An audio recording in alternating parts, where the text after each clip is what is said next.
සිව්හෙළය රකින අභීත ගොවි පරපුරෙහි පාරම්පරික උරුමයන් මතු පරපුරට දායාද කිරීම පිණිස කෙත බත හඳුනන මිනිසුන්ගේ නැවුම් මාධ්‍ය මෙහෙවර රන්දහදිය බින්දු බින්දු ඉසුරු සුවඳ රැඳු රැඳු රන්දියවර රන්දහදිය බින්දු බින්දු ඉසුරු සුවඳ රැඳු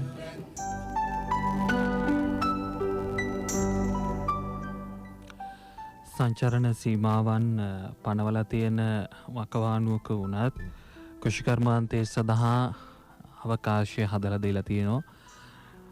ඒ සඳහා අවශ්‍ය පසුබිම ඔබට මේ නීති රීතිවලත් තහනමක් නැහැ. නිසා පරිස්සමෙන් වගකීම් සහගතව තමන්ගේ කටයුතු වල කෘෂිකර්මාන්තය නිරත වෙන්න පුළුවන්. ඒ උපදේශයන් වලට අනුකූලව අපි රන්දියවරේදී නිරන්තරයෙන් අපේ රටේ කෘෂිකර්මාන්තය පිළිබඳව කතා කරනවා. කාලීනව කතාබහට ලක් වෙන කාලීන දේවල් පිළිබඳවත් අපේ වැඩසටහනේ නිරන්තර අවධානය යොමු වෙනවා. ඒ අනුව මේ දවස්වල රසායනික පොහොර තහනම් කිරීමත් එක්ක පොහොර සම්බන්ධයෙන් තියෙන හෙට දවසේ තත්ත්වය මොකක්ද කියන එක තමයි කතා කරමින් ඉන්නේ.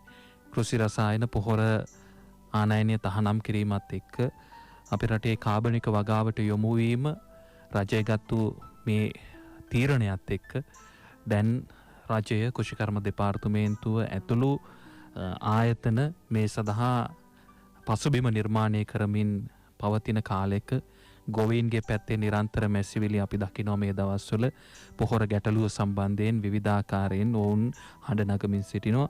සමාජයේ මේ පිළිබඳව සංවාදයක් ඇති වෙලා තියෙනවා. සමාජයේ මේ සම්බන්ධයෙන් ලෝක තත්ත්වය පිළිබඳව විමසීම් කරමින් අපිට මේ ගමන යන්න පුළුවන්ද, මොනවද තියෙන අභියෝග, ඒ සඳහා අපි මොනවද කරන්නට ඕනි, විවිධ විද්වතුන් සමාජ ක්‍රියාකාරකින් ඒ වගේම සාම්ප්‍රදායික දැනුම තියෙන අය මේ කතිකාව තුළ ඉන්නවයි කියන එක අපිට පේනවා. කොහොම වුණත් ජනාධිපතිවරයා ස්ථීරවම කියනවා මේ තීන්දුව ආපසු හැරවීමක් කරන්නේ නැහැ. මේක අපි අමාරුවෙන් හරි ඉස්සරහට ගෙනිය යුතු කාරණයක් කියලා. ඒ නිසා අපිත් වගකිය යුතු මාධ්‍ය ආයතනයක් විදිහට නිරන්තරයෙන් මේ වසවිෂ වලින් තොර ආහාර ජනතාවට ලබා දෙන්න ඕනේ කියන තැන ඉඳලා මේ තීරණයට පෙර ඉඳලත් කාබනික වගාව පිළිබඳව අපේ රටේ යහපත් කෘෂිකර්මාන්තය පිළිබඳව නිරන්තර අපි කතා බහ කළා. මේ අත්දැකීම ජනතාවට සමීප කරන්න, ගොවීන්ට සමීප කරන්න අපි කතා කළා. එහි ප්‍රධාන චරිතයක් එක්ක තමයි අද අපි රන්දියවරේදී කතා කරන්නේ. අපි මීට පෙර හමුවුණු වෙලාවන් වලදීත් එතුමා ප්‍රායෝගිකව ඔප්පු කරමින් එතුමන්ගේ රාජකාරිය තුල වුණත් එතුමාගේ බල ප්‍රදේශය තුල වුණත් මේ කාබනික වගාව ප්‍රවර්ධනය කිරීම සඳහා අලුත් වැඩසටහන් නිර්මාණය කරමින් ගොවීන් සූදානම් කරමින් ගොවීන් එකට එකතු කරමින් එතෙන්ට පාරිභෝගිකයන් කැඳවාගෙන යමින් ගත්ත උත්සාහය වගේම මේ ඒක ප්‍රායෝගිකව Taman කරලා පෙන්නවවා. ඒ කියන්නේ Tamanගේ පෞද්ගලික ඉඩමේ පවා මේ වගා කළ හැකි මටත් මේ වෘත්තයෙන් ආපුවම ආපහු ගොවියෙක් විදියට යන්න පුළුවන් කියන එක ඔප්පු කරමින් තමයි එතුමන් කටයුතු කළේ. නිසා මේ මම හිතනවා මේ තීරණයත් එක්ක තවත් එතුමාට ඉස්සරහට යන්න පුළුවන් වෙයි කියලා අපි විශ්වාස කරනවා. අපි අද කාබනික වගාවට ඇති විභවතාවය ලංකාවේ කොයි වගේද කියන එක ගැන කතා කරන්න බලාපොරොත්තු වෙන්නේ. අපි ආරාධනා කරේ කෘෂිකර්ම දෙපාර්තමේන්තුවේ වයම් පළාත් කෘෂිකර්ම අධ්‍යක්ෂතුමන්ට සිසිර කුමාර මහත්මයාට සුබ දැසනක්. සුබෝදෑසනක්. කොහොමද වගා කටයුතු ඔබේ පෞද්ගලික වගා කටයුතු මේ දවස්වල? ගොඩක් තමයි මේ දවස්වල අධික වර්ෂාපතනයේ හින්දා පොඩි ප්‍රශ්නයක් තියෙනවා අපට. නමුත් වගා කටයුතුත් කරගෙන යනවා.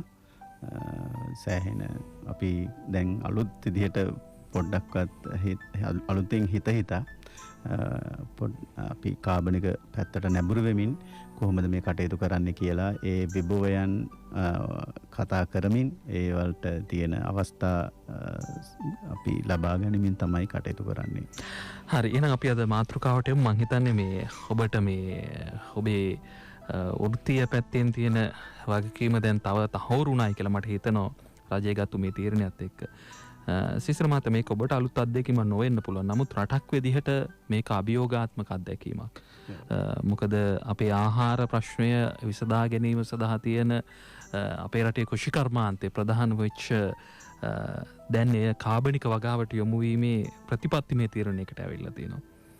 මේ පසුබිම ලංකාවේ තියෙන කුෂිකාර්මික වර්තමාන ක්‍රියාදාමයත් එක්ක කොහොමද ඔබ දකින්නේ? මොකක්ද ඔබේ විග්‍රහය? බොහොම ස්තුතියි විශේෂයෙන්ම රංගිරි රේඩියෝ වැඩසටහනට මාව ආරාධනා කිරීම සම්බන්ධයෙන් ඒ වගේම ගුවන්විදුලි ගොවි සේවාවට මම බොහොම ස්තුතිවන්ත වෙනවා ඉස්සරළම. විශේෂයෙන්ම මම හිතනවා දැන් අපි කුෂිකර්ම දෙපාර්තමේන්තුව ඇත්තමයි ගොඩක් වැඩසටහන් අපි කරලා තියෙනවා. කාබනික වැඩසටහන්, ප්‍රවර්ධන වැඩසටහන්, කාබනික පොහොර, ඒ වගේම රසායනික පොහොර එකට යොදමින් කරන පරීක්ෂණ, ඒ වගේම කාබනික වගා විතරක් කරන වැඩසටහන් ගැන අපිට හොඳ අත්දැකීමක් තියෙනවා කුෂිකර්ම දෙපාර්තමේන්තුවට. ඉතින් මම හිතනවා එකවරම අපට ලැබිච්ච ලොකු ඉලක්කයක්, ලොකු ගමනක් යන්න අවස්ථාවක් ලැබිලා තියෙන්නේ. මම හිතනවා අපි දැන් ඒ අපි අර ගියපු ගමන ඊට වඩා ලොකු ගමනකින් යන්න සිදුවෙයි. එකක් තමයි අපේ පරීක්ෂණ සිදු කරන්න වෙයි මීට වඩා කාබනික පැත්තට නැඹුරු වෙච්ච පරීක්ෂණ. තව දුරටත් අපි පරීක්ෂණ කරලා තියෙනවා, විශාල ප්‍රමාණයක් කරලා තියෙනවා. ඊට වඩා වෙනස් විදියකට අපි කාබනික පොහොර දැමීමෙන් විතරක් කොහොමද කරන්න කියන එක පරීක්ෂණ කරන්න වෙයි. ඒ වගේ මේ පොහොර අවශ්‍යතාව, පෝෂක අවශ්‍යතාවය කොහොමද සපුරන කාබනික පොහොර නිෂ්පාදනය පිළිබඳ අයසරයක් අපි අලුතෙන් හිතන්න වෙයි. මම හිතනවා අපට හොඳ තැනක් අපට ඇවිල්ලා තියෙනවා. එතනින් පටන් ගන්න පුළුවන් වෙයි කියලා. විශේෂයෙන් අපට බැරි කමන්නේ. අපට හොඳ විභවයක් තියෙනවා. කාබනික පොහොර විශාල පරාසයක කාබනික පොහොර මම ඉස්සරහට විස්තර කරන්නම් මොනවද අපට පාවිච්චි කරන්න පුළුවන් විශාල පරාසයක කාබනික පොහොර ප්‍රමාණයක් ලංකාවේ තුල තියෙනවා.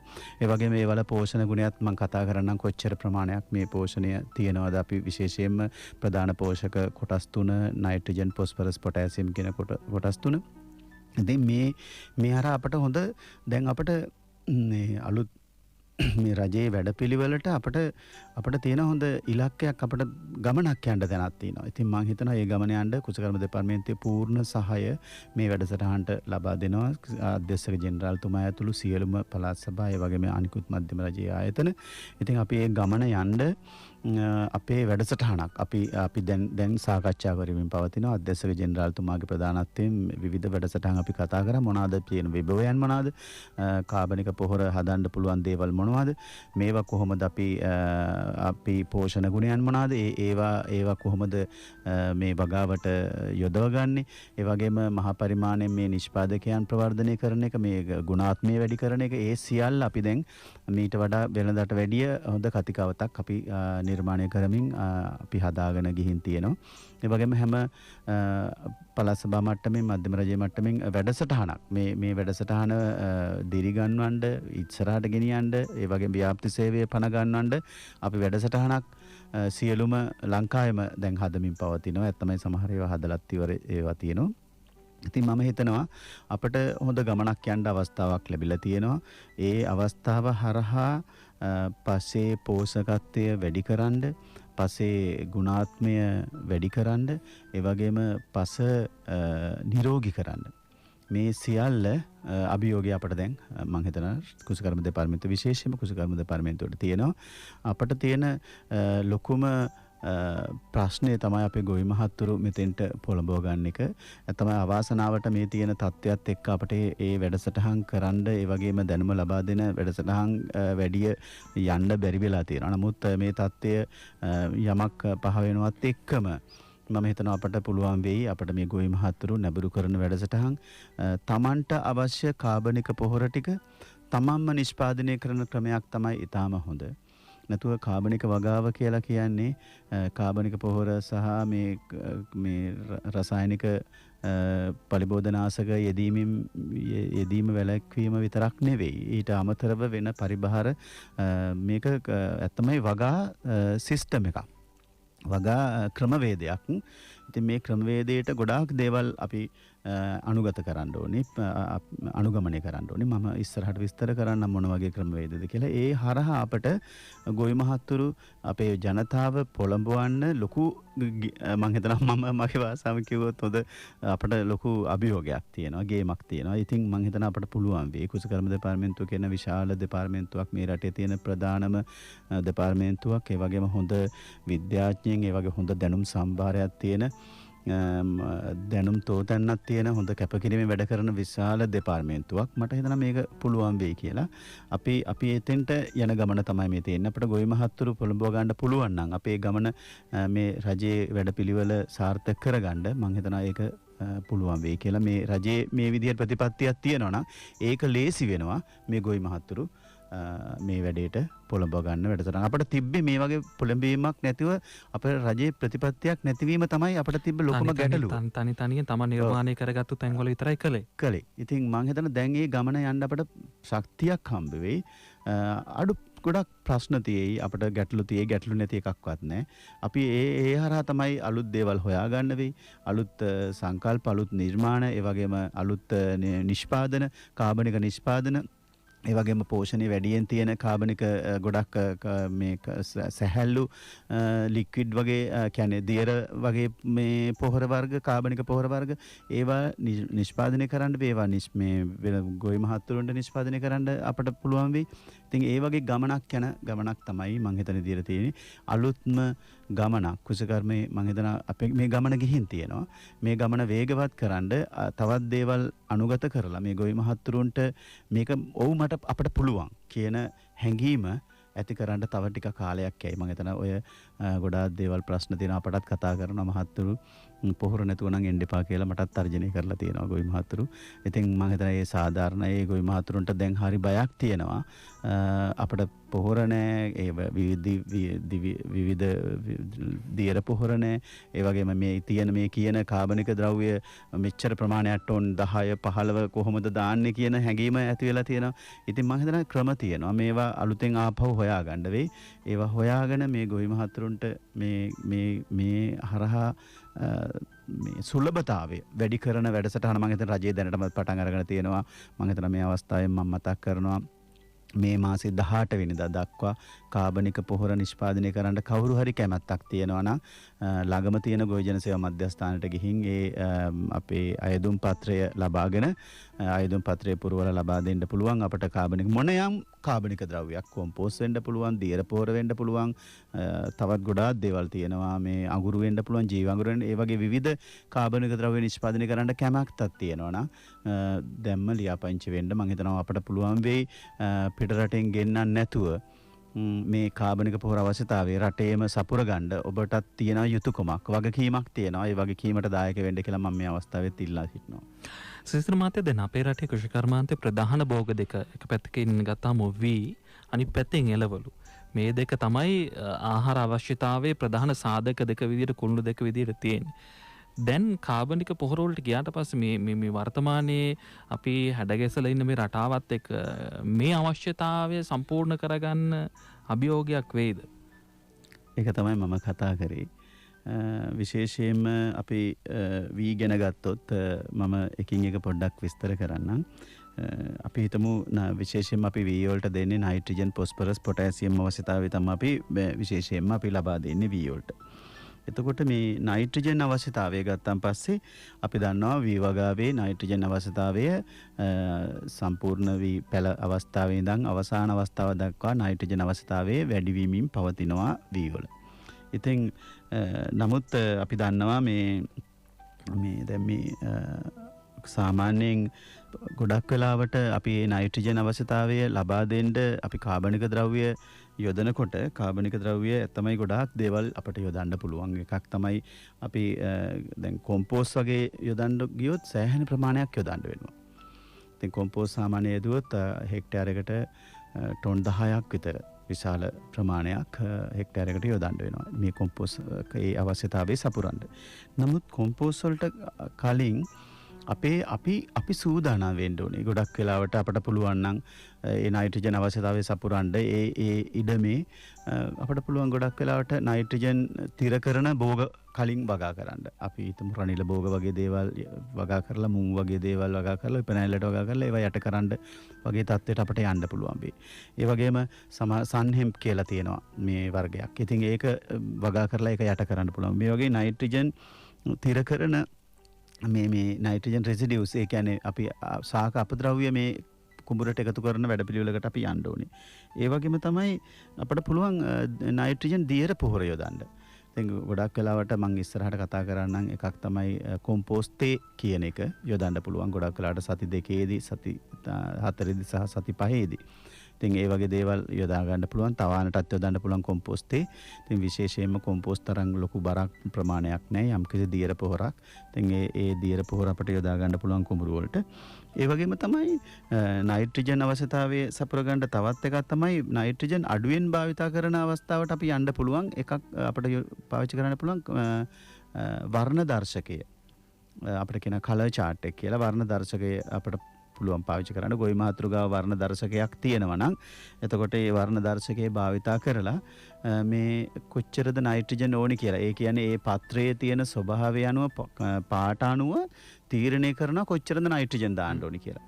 ඉතින් ඒක පාවිච්චි කරන්න පුළුවන්. ඒ හරහාත් නයිට්‍රජන් ප්‍රමාණය අඩු කරගෙන අවම නයිට්‍රජන් ප්‍රමාණයකින් ඒ අවශ්‍යතාවය සපුර ගන්න පුළුවන්. අනිත් එක තමයි අපි දන්නවා මේ සාමාන්‍යයෙන් මං කිව්වේ ඒ නයිට්‍රජන් කතාව. එතකොට ඒ වගේම තමයි පොටෑසියම්. අතම අපිට ගොවි මහතුරුන්ට පුළුවන් නම් මේ පොටෑසියම් ටික දෙන්න මේ තියෙන පිදුරු ටික. දැන් අපි ගොඩක් කලාවට පොහොර දෙන කාලේ ඕන තරම් පිදුරු පුස්සලා දැම්මා ගොවි මහතුරු. ඉතින් දැන් මං හිතන විදිහට ගාඩ් එකක් දාලා හරි මේ පිදුරු ටික රැක ගන්න අවස්ථාව දැන් ඇවිල්ලා තියෙනවා. මං හිතන්නේ ඒක කෙරේ ඉස්සරහට. ඉතින් මේ පිදුරු වල මේ වී වගාවට තියෙන මේ පොටෑසියම් අවශ්‍යතාවය සම්පූර්ණ කරන්න දායක වෙනවා පිදුරු රැක්ගත්තොත්. ඉතින් අපි දන්නවා පොටෑසියම් අවස්ථාවත් ඒ කියන්නේ අවශ්‍යතාවය එන්ඩෙන්ඩම ශාකයේ වර්ධනයත් එක්ක වැඩි වෙලා යනවා. සති 12න් පස්සේ තමයි වී වගාව සති 12න් පස්සේ තමයි පොටෑසියම් අවශ්‍යතාවය වැඩිම වෙන්නේ. ඉතින් ඒ අවස්ථාවෙත් විශේෂයෙන්ම අපිට පුළුවන් නම් පස පරීක්ෂා කරන්න. මේ පස පරීක්ෂා කරලා පස්සේ පොටෑසියම් ප්‍රමාණය බලන්න මේ වගා කරන්න කලින් සාමාන්‍යයෙන් ppm 160ට වඩා වැඩියෙන් තියෙනවා නම් මේ කුඹුරේ තමයි පොටෑසියම් පොහොර දාන්න අවශ්‍යතාවයක් නැහැ. මේ ප්‍රමාණය හොඳටම ඇති වගාවේ මේ අවශ්‍යතාවය ලබා දෙන්න මේ පොටෑසියම් ප්‍රමාණය. ඉතින් පොටෑසියම් දෙන්නත් විවිධ කියන්නේ කාබනික ප්‍රභව තියෙනවා. මම අර කියාපු තේ කොම්පෝස්ට් වගේ දේවල් මේ කොම්පෝස්ට් ඒ කියන්නේ තේ එක යොදා ගන්න පුළුවන්. ඒ වගේ දේවල් කරන්න පුළුවන්. ඉතින් මම හිතනවා මේ ඒ වගේම මේ කියන්නේ ගොඩක් වෙලාවට පොටෑසියම් පොහොර තියෙන කාබනික පොහොර තියෙන එකක් තමයි ශාක අලු වගේ දේවල් යොදා ගන්න පුළුවන්. ඊළඟ අපිට පුළුවන් මේ බාගෙට පිලිස්සෙච්ච 10 අඟුරු යොදන්න. ඇත්තම මේ හරි ලේසියෙන් කරගන්න පුළුවන් දේවල් අපිට. ඒ වගේම තමයි පළතුරු වේස්ට් එක. ඒ කියන්නේ පළතුරු අපද්‍රව්‍ය එකතු කරලා ඒකෙන් හදන දියර වගේ දේවල්. ඒ වගේම ගොඩක් වෙලාවට ව්‍යාපාර වගේ කරන තැන්වල බනානා පොතු වගේ දේවල් වලින් හදන කොම්පෝස්ට්. ඒ වගේම ලික්විඩ් පොහොර අපිට සාමාන්‍යයෙන් සති පැල කරලා සති 4-6ත් අතර කාලෙදී මේ දියර පොහොර අපට යොදන්න පුළුවන් අපි සාමාන්‍ය හදන. ඉතින් මෙන්න මේ හරහා අපට පුළුවන් පොටෑසියම් අවශ්‍යතාවය මේ විවගාවට දෙන්න. ඉතින් දැන් මේක අහගෙන ඉන්න අයට සමහරලාට හිතෙයි මේවා කරන්නේ කොහොමද කියලා. ඉතින් මම හිතනවා මේක තමයි තියෙන අපිට තියෙන අභියෝගය. අපි කලින් කරපු ක්‍රමයට අපි කියන්නේ අපි සාමාන්‍යයෙන් විලඳ පොලෙන් ගන්නවා ටක් ගාලා ගිහින් කුඹුරට යොදන ක්‍රමයට වඩා ටිකක් මහන්සි වෙන ක්‍රමවේදයක් තමයි මේ තියෙන්නේ. ඉතින් මම හිතනවා අපට පුළුවන් නම් අපේ අවශ්‍යතාවය අපේ කුඹුරේ පසේ ඒ පස් පරීක්ෂා කරලා මේ පින පොටෑසියම් ප්‍රමාණය මේ තියෙන නයිට්‍රජන් ප්‍රමාණය ඒ නියමිත ආකාරයට පවත්වා ගන්න. ඉතින් මම හිතනවා පොහොර අවශ්‍යතාවයට මෙච්චර මේ අමාරුවෙන් දඟලන්න අවශ්‍ය නැහැ කියලා මට හිතෙනවා. ඉතින් ඒ වගේ පොටෑසියම් ප්‍රමාණය තමයි මම කිව්වේ. ඒ වගේම තමයි පොස්පරස්. පොස්පරසුත් එහෙමයි.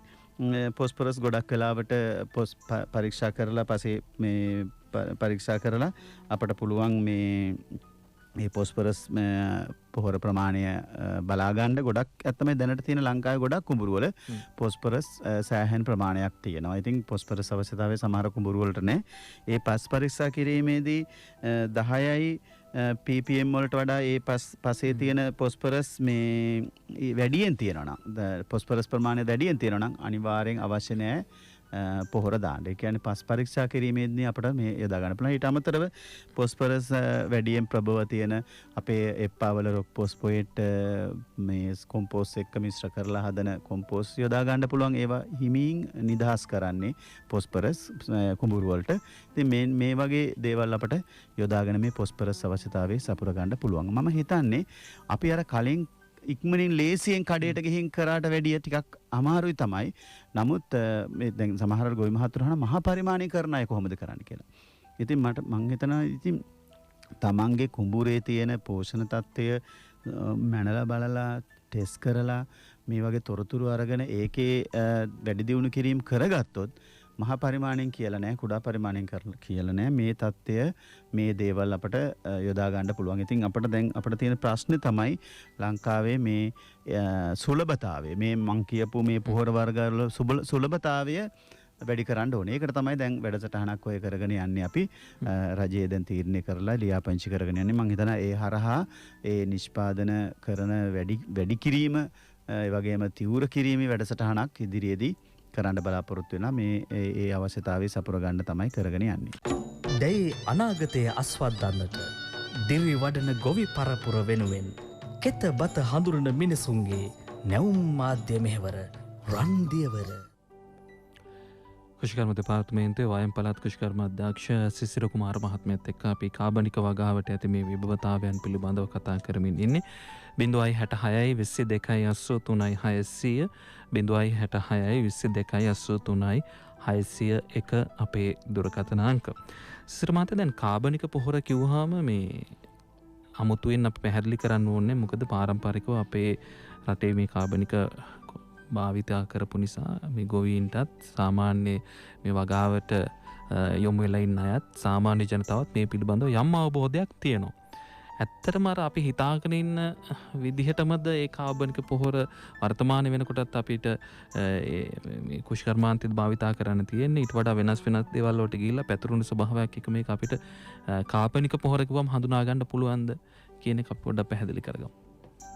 විශේෂයෙන්ම මේ කාබනික පොහොර කිව්වන් පස්සේ ඔක්කොට මතක් වෙන්නේ කොම්පෝස්. එක්ක ගොම පොහොර. නැත්නම් කුකුල් පොහොර. නැත්නම් අර කොළන රොටියක් එකතු කරලා අපි කරන වැඩේ. ඉතින් මම හිතනවා ඊට වඩා අපට මේ කාබනික පොහොර යොදන්න කියනකොට පොඩි බයක් හිතෙන්නේ ඒ හින්දා. ඉතින් හැබැයි අපට ඕන තරම් මේ කාබනික පොහොර අපේ වටපිටාවේ විවිධ ප්‍රභව වලින් දක්නට ලැබෙන ආඩුවෙල් විදියට. මේ අපට තියෙන ප්‍රශ්නේ තමයි මේවස් අපි සූදානම් කරගෙන නැහැ මහා පරිමාණයෙන් එකතු කරගෙන ප්‍රොඩක්ෂන් එකක් විදියට මේ නිෂ්පාදනයක් විදියට එළියට දාන්න අපි සූදානම් කරලා නැහැ. ඒකට හේතුව ලොකු විභවයක් තිබ්බේ නැහැ.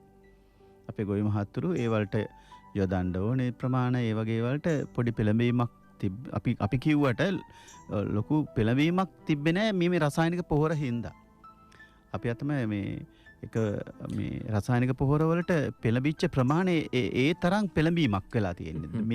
මේකෙන් තොර ජීවිතයක් නැහැ කියන අදහස තමයි ගොවි මහත්තුරු තියෙන්නේ. අපිට අමතමත් වෙනවා අපි ගිහිල්ලා එතන. ආයිබෝවන්. ආයිබෝවන්. ඔව් කවුද බ? මම ගාල්ලෙන් කුෂාන්ත කියලා කෙනෙක් කතා කළේ. ඔව්. මොන යෝජනා කීපයක් තියෙනවා. ඇත්තටම මේ දැන් මේ කාබනික පොහොර භාවිතය සම්බන්ධව රජයේ ප්‍රතිපත්තියත් එක්ක ලොකු මේ අභියෝගයක් රටට. ඉතින් මේ ඒකම ඔබතුමාලයි අර සිසිල් මහත්තයාගේ දෙපාර්තමේන්තුවෙන් කාබනික පොහොර නිෂ්පාදනය සඳහා ව්‍යවසායකයන්ට ලියාපදිංචි වෙන්න කියලා මේ 18 වෙනිදා වෙනකොට මේ ප්‍රචාරණයක් ගෙනියනවා. ඒත් මේක ගොඩක් හොඳයි. නමුත් මේ ගැටලුව තියෙන මහත්මයා මේ වන විට මේ කාබනික පොහොර සම්බන්ධයෙන් ව්‍යවසායකයන්ට එහෙම නැත්නම් මේ ප්‍රජාවට ලොකු අවබෝධයක් නැහැ. ඔබතුමාලේ දෙපාර්තමේන්තුවෙන් දැන් මේ සම්බන්ධ හොඳ පුහුණුවක් ලබා දෙනවා. නමුත් මේ අවස්ථාවේදී ඔබතුමා සඳහන් කරන ආකාරයට ගොවියන් හා ඒ ව්‍යවසායකින් එකතු කරගෙන මේ පුහුණු වැඩසටහන කරන එක අභියෝගයක්. ඒ නිසා මම යෝජනා කරන්නේ දැන් මේ වෙනකොට මේ හොඳ මේ අවස්ථාවක් තියෙන ඔන්ලයින් එහෙම නැත්නම් මේ ඒ ඔන්ලයින් තාක්ෂණය ඔස්සේවත් වැඩසටහන් ප්‍රචාරය කරලා නැත්නම් පුළුවන් නම් වැඩසටහනක් විදිහට ඒ සඳහා ඔබ දෙපාර්තමේන්තුවේ ලියාපදිංචි කරගෙන තෝරාගත් කණ්ඩායම සඳහා හරි මේ ඒ වගේ ඔන්ලයින් ක්‍රමයකට හෝ ඒ වගේ මේ මාර්ගගත ක්‍රමයකින් හරි මේ පුහුණු වැඩසටහන් ක්‍රියාත්මක කරන්න කියන ඉල්ලීම තියෙනවා. ඒකම මේ තව යෝජනා කරන්න කැමති මේ ඇතින් මාත්මයා මේක විශාල අභියෝගයක් රටට. ඒකට ඔබතුමාලා දෙපාර්තමේන්තුවට තනියෙන් මේක හුදකලාව කරගන්න පුළුවන් කමක් නෑ මට මගේ අවබෝධය ඇටියට. මොකද මේ අවස්ථාවේදී ඔබතුමාලා මේ උපාය මාර්ගික මේ උපාය මාර්ගය අතර මට හිතෙන්නේ ගොඩාක් වැදගත් වෙනවා. මේ බහු සංවර්ධන උපාය මාර්ග ක්‍රමවේදයක් අනුගමනය කරන. ඒ කියන්නේ ඔබතුමාලගේ අමාත්‍යාංශ වෙනතන් දෙපාර්තමේන්තුව තනියෙන් කරන්න බෑ මේ වැඩේ. ඒ නිසා මේකට සම්බන්ධ විවිධ ආයතන හැකියාවන් තියෙන විවිධ විවතායන් තියෙන ආයතන තියෙනවා. මේ ගොවි ජන සේවා දෙපාර්තමේන්තුව ඊළඟ අමාත්‍යාංශයේ පුළුවන් නම් මේ පුහුණු වැඩසටහන් මේ වෘත්තීය පුහුණු අධිකාරිය ඒ වගේ මේකට සම්බන්ධ කර ඇති බහුවිධ ආයතන තියෙනවා. ඒ වගේ බහුවිධ සංවර්ධන ප්‍රවේශ ඒකාබද්ධ කරගෙන මේ වැඩසටහනට උර දෙන්න ඕන. එහෙම නැතුව ඔබතුමාලයි දෙපාර්තමේන්තුව හුදකලාව කරන්න ගියොත් මේක ලොකු අභියෝගයක් වෙනවා. ඒ යෝජනාව කරන අතරම අනිත් තව යෝජනා කරන්න කැමති මහත්මයා අපි දැන් මේ ජනමාධ්‍යයෙන් මේ කියන්නේ කෘෂි රසායනික පොහොර සහ කෘෂි රසායනික තහනම් කර දවස් ඉඳලා අද වෙනකම් විශාල ප්‍රචාරණයක් ජනමාධ්‍ය හරහා යන්නේ මේ ගොවියන්ගේ උද්ඝෝෂණ විරෝධතාව විතරයි. මේක මේ ජනගත කරන්නේ මේ හැම මාධ්‍යයක් ඔස්සේම මේ විරෝධතා මේකේ තියෙන අහිතකර තත්ත්වයන් ඒ වගේ දේවල් තමයි මේ ජනගත වෙන්නේ මේ අපේ රට තුල. ඉතින් මම යෝජනා කරන්නේ ඔබතුමාලේ දෙපාර්තමේන්තුවේ මේව හිතකර දේවල් මේවේ තියෙන මේ ඵලදායීතාවයේ වැදගත්කම මේ අනාගතයේ තියෙන වෙන්න පුළුවන් මේ සංවර්ධනය අපේ සෞඛ්‍ය පැත්තෙන් ආර්ථික පැත්තෙන් හැම පැත්තෙම ලොකු මේ ප්‍රගතියක් අපිට ගන්න පුළුවන් මේ වැඩසටහනින්. නමුත් ඒවා මේ මාධ්‍යෙන් අපි දකින්නේ නැහැ මහත්තයෝ. ඔබතුමාලා දෙපාර්තමේන්තුවේ ලොකු වගකීමක් තියෙන ඒ වගේ වැඩසටහන් හදලා පුළුවන් තරම් මේ රාජ්‍ය මාධ්‍ය වගේම මේ පෞද්ගලික මාධ්‍යවල ගෙවලා හරි මේවා කරලා මේ පුළුල් ප්‍රචාරයක් දෙන්න මේ මහ ජනතාවට මේක කාවදින්න. එහෙම තමයි මේක ජනගත කරගන්න. හරි බොහොම ස්තුතියි අපිට කතා කරාට එතුමාගේ අදහස් සියල්ලටම උත්තර හම්බ වෙයි අපේ මේ කතා බහේදී කියලා මම හිතනවා. විශේෂ එතුමාගේ කාලයකට පොඩ්ඩක් අපි කියමු එකක් අපි උත්තරයක් දෙමු. එකක් තමයි අපි දැනට මේ කුසකර්ම දෙපාර්තමේන්තුව විතරක් තනියම ගමනක් යන්නේ නැහැ. විවිධ ආයතන අපිත් එක්ක සම්බන්ධ වෙලා ඉන්නවා. ඇත්තමයි මේක ජාතික වැඩසටහනක්. ගොවි ජන සේවා දෙපාර්තමේන්තුවේ වගේම පොහොර ලේකම් කාර්යාලය විවිධ මීට අමතරව විවිධ කුසකර්මයට සම්බන්ධ විවිධ ආයතන සම්බන්ධ වෙලා ඉන්නවා. මහවැලි අධිකාරිය මේ සියලු දේවල් එක ගමනක් තමයි යන්නේ. මහත්තයා අර එතුමාගේ මට නම මතක නැහැ. මේ උපුල් ශාන්ත ඇත්තම බොහොම ස්තුතිවන්ත වෙනවා එතුමාට මේ කතා කිරීම සම්බන්ධයෙන්. එතුමා හොඳ අදහස් ටිකක් දුන්නා. ඉතින් මේ ගමන අපිට ප්‍රශ්නේ තියෙන්නේ මේ ප්‍රකාශයට පත් කරපු තැන ඉඳන් මේ රටේ මේ කොරෝනා ප්‍රශ්නේ හින්දා වැඩ කිරීමේ ප්‍රවණතාවයක් නෙවෙයි ඉන්නේ.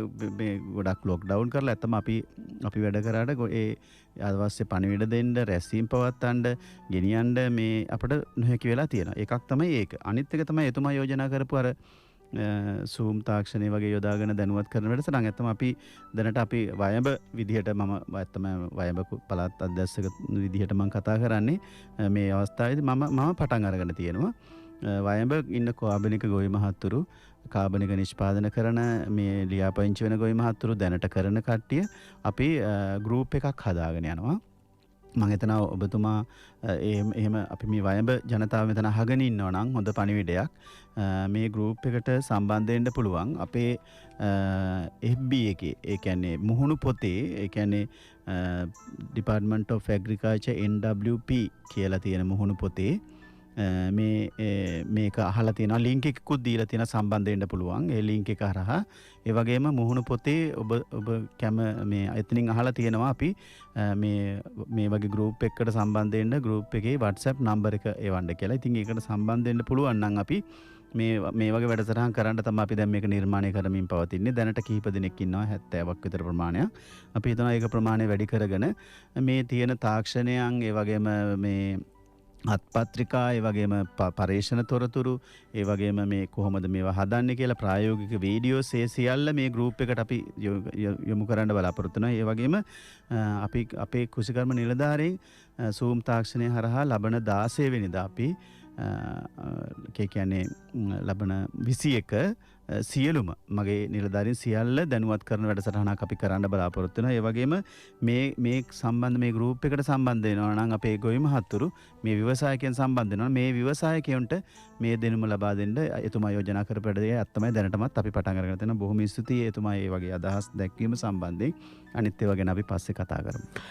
අපි අර කාබනික පොහොර කිව්වහම මතක් වෙන දේ පිළිබඳව තමයි කතා කරමින් හිටියේ. ඔව් එතකොට තමයි මේ මම අර ඉස්සල්ලා කිව්වා වගේ අපිට හිතෙන්නේ අර මම අර කියාපු පොහොර වර්ග ගැන තමයි ඔළුවට එන්නේ. හැබැයි අපිට ගොඩාක් දේවල් තියෙනවා. මම එකින් එක පොඩ්ඩක් විස්තර කරගෙන යන්නම් මේ තියෙන වෙලාවේදී. එකක් තමයි අපිට මේ සතුන්ගේ පදනම් කරගත්ත කාබනික ද්‍රව්‍ය ගොඩක් තියෙනවා. ඒවා අපි දන්නවා. ගොඩක් වෙලාවට අපිට මේ ගව පොහොර ඒ වගේම කුකුල් මේ ලිටර් එක අතුරුණුව ඒ වගේ දේවල් අපි පාවිච්චි කරනවා. ඊට අමතරව සත්වයන්ගේ පාවිච්චි කරන්න පුළුවන් තවත් එකක් තමයි මේ බෝන් මීල් එක. ඒ කියන්නේ අස්ති කොටස් වලින් ගන්න පොහොරක් විදියට බෝන් මීල් එක. ඒ වගේම ගොඩක් රටවල් වල පාවිච්චි කරනවා මේ මොනවාද බ්ලඩ් මීල් එක. දැන් මෙතනින් අහගෙන ඉන්න අය කියයි කෝ ලංකාවේ කියලා. ඉතින් අපි ඇත්තම අලුතෙන් අපට ඇවිල්ලා තියෙන දැන් මේ නැඹුරුතාවය. ඒ හරහා අපි මේවා දැන් නිෂ්පාදනය කරන්න පුළුවන් වෙයි. ඕන තරම් තැන් තියෙනවා. ඒ වගේම තමයි ෆිෂ් මීල් එක. ගොඩාක් අපි දැන් සමහර තැන්වල අපට තියෙන සිස්ටම් එකක් නැත්නම් මේ ෆිෂ්ලගේ අයින් කරන අපද්‍රව්‍ය ඒ වගේම ඉවත් කරන බොකු අර වගේ දේවල් ඒ ඔලු වගේ දේවල් එකතු කරගන්න ක්‍රමවේදිකු තමයි නැත්තේ. මහා පරිමාණයෙන් දැන් වෙන රටවල් නම් ගොඩක් වෙලාවට මේ මාළු කර්මාන්තය කියන්නේ මේවා එක ක්‍රමයකට කපලා පැක් කරලා මේවා කරලා විවිධ පාර්ට්ස් වෙනම එහෙම විදිහට තමයි මේවා කරන්නේ. හැබැයි කුකුල් මස් වල එහෙම තියෙනවා දැනට. මාළු වල ඉතින් මේවල අපද්‍රව්‍ය ඕන තරම් තියෙනවා. ඉතින් මේවා ඒ තැන්වල එතනම මේ ෆිෂ් මීල් එක හදලා විකුණන තැනකට ගිහින් තියෙනවා. ඉතින් අපිට පුළුවන් මේ ෆිෂ් මීල් මේ නිෂ්පාදනය කරන තැනකට යන්න. ඒ වගේම තමයි මේ ෆිෂ් එමල්ෂන් එක අපිට ගෙදරත් හදා ගන්න පුළුවන් ෆිෂ් එමල්ෂන් එක මේ දියර පොහොරේ.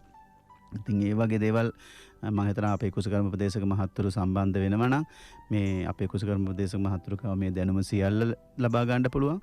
සම්බන්ධ වෙලා ඒ දැනුම ලබා ගන්න පුළුවන්. ඒ වගේම කුසකර්ම ප්‍රදේශක මහත්තුරුන්ට අපි මගේ නම් වයඹ නම් අපි යෝජනා කරලා තියෙනවා හැම කුසකර්ම ප්‍රදේශක මහත්තයෙකුටම WhatsApp group එකක් සම්බන්ධ වෙන්න පුළුවන්. කවුද ගොවියා සමහරවිට ඔක්කොටම සම්බන්ධ වෙන්න බැරි වෙයි සමහර පැතිවල. හැබැයි සම්බන්ධ වෙච්ච අය ඉන්නවා. මං ගාව තියෙනවා මෙතනත් ඒ වගේ groups හදලා.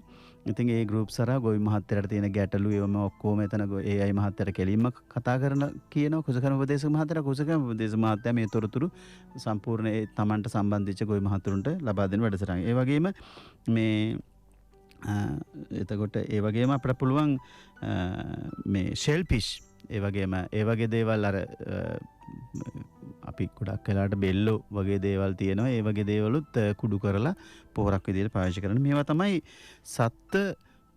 සතුන් පදනම් කරගත්ත මේ පොහොර වර්ග. ඒ වගේම තමයි සාක පදනම් කරගත්ත පොහොර වර්ග. ගොඩක් අපි දන්නේ ඒවා කොම්පෝස් එකක් තමයි ගොඩක් වෙලාවට සෝයාබීන් වලින් හදන පොහොර තියෙනවා. ඒ වගේම මුහුදු ශාක වලින් මුහුදු ශාක පාවිච්චි කරන්න පුළුවන්. මේ වගේ දේවල් මේ ශාක පාවිච්චි කරන්න පුළුවන් ಜಾති. ඒ වගේ පොහොර වර්ග ගොඩාක් රාශියක් තියෙනවා. ඒ වගේම තමයි සතුන් සහ ප්ලාන්ට් වේස්ට් පාවිච්චි කරලා, ඒ කියන්නේ මේ සතුන්ගේ මේ ශාකවලයි අපද්‍රව්‍ය පාවිච්චි කරලා හදන්න පුළුවන්. ඒවා තමයි මම අර කිව්වේ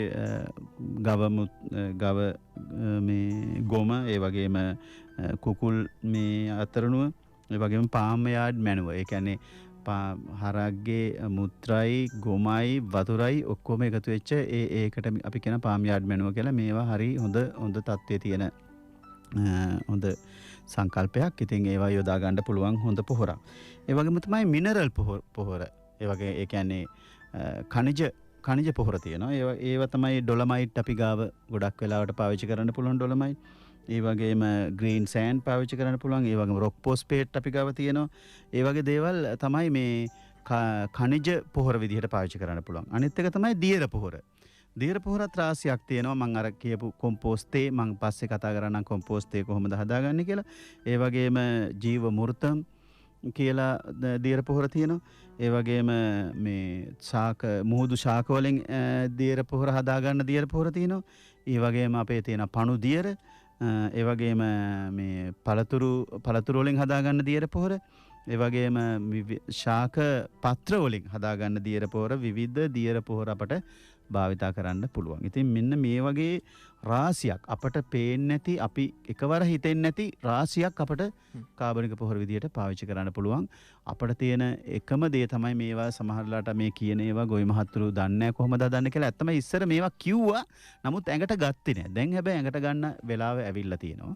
ඉතින් මම හිතනවා අපේ ගොවි මහත්තුරු මේවා ගැන පෙළඹිලා මේවා ගැන තමන්ට අවශ්‍ය වෙන ප්‍රමාණය තමන්ම නිෂ්පාදනය කරන තැනකට යයි කියලා මහා පරිමාණයෙන් කරන වගා හිමියන්ට මේ වල නිෂ්පාදන වෙළඳපොලින් ලබා ගන්න තත්ත්වයට ලබා ගන්න වැඩසටහනක් හදන එක තමයි තියෙන්නේ. මම හිතන සියලු අංශ එකතු වෙලා මේ ගමන යන්න ඕනේ. ඒ වගේම තමයි මේ ගොඩක් වෙලාවට අපිට මේ තවත් පාවිච්චි කරන්න පුළුවන් පොහොරක් තමයි බයෝ ෆර්ටිලයිසර්. ඉතින් ගොඩක් වෙලාවට මේ බයෝ ෆර්ටිලයිසර් දැනට අපි ලංකාවේ එච්චර ලොකු ප්‍රසිද්ධියක් නැහැ. එකක් තමයි ට්‍රයිකෝඩර්මා.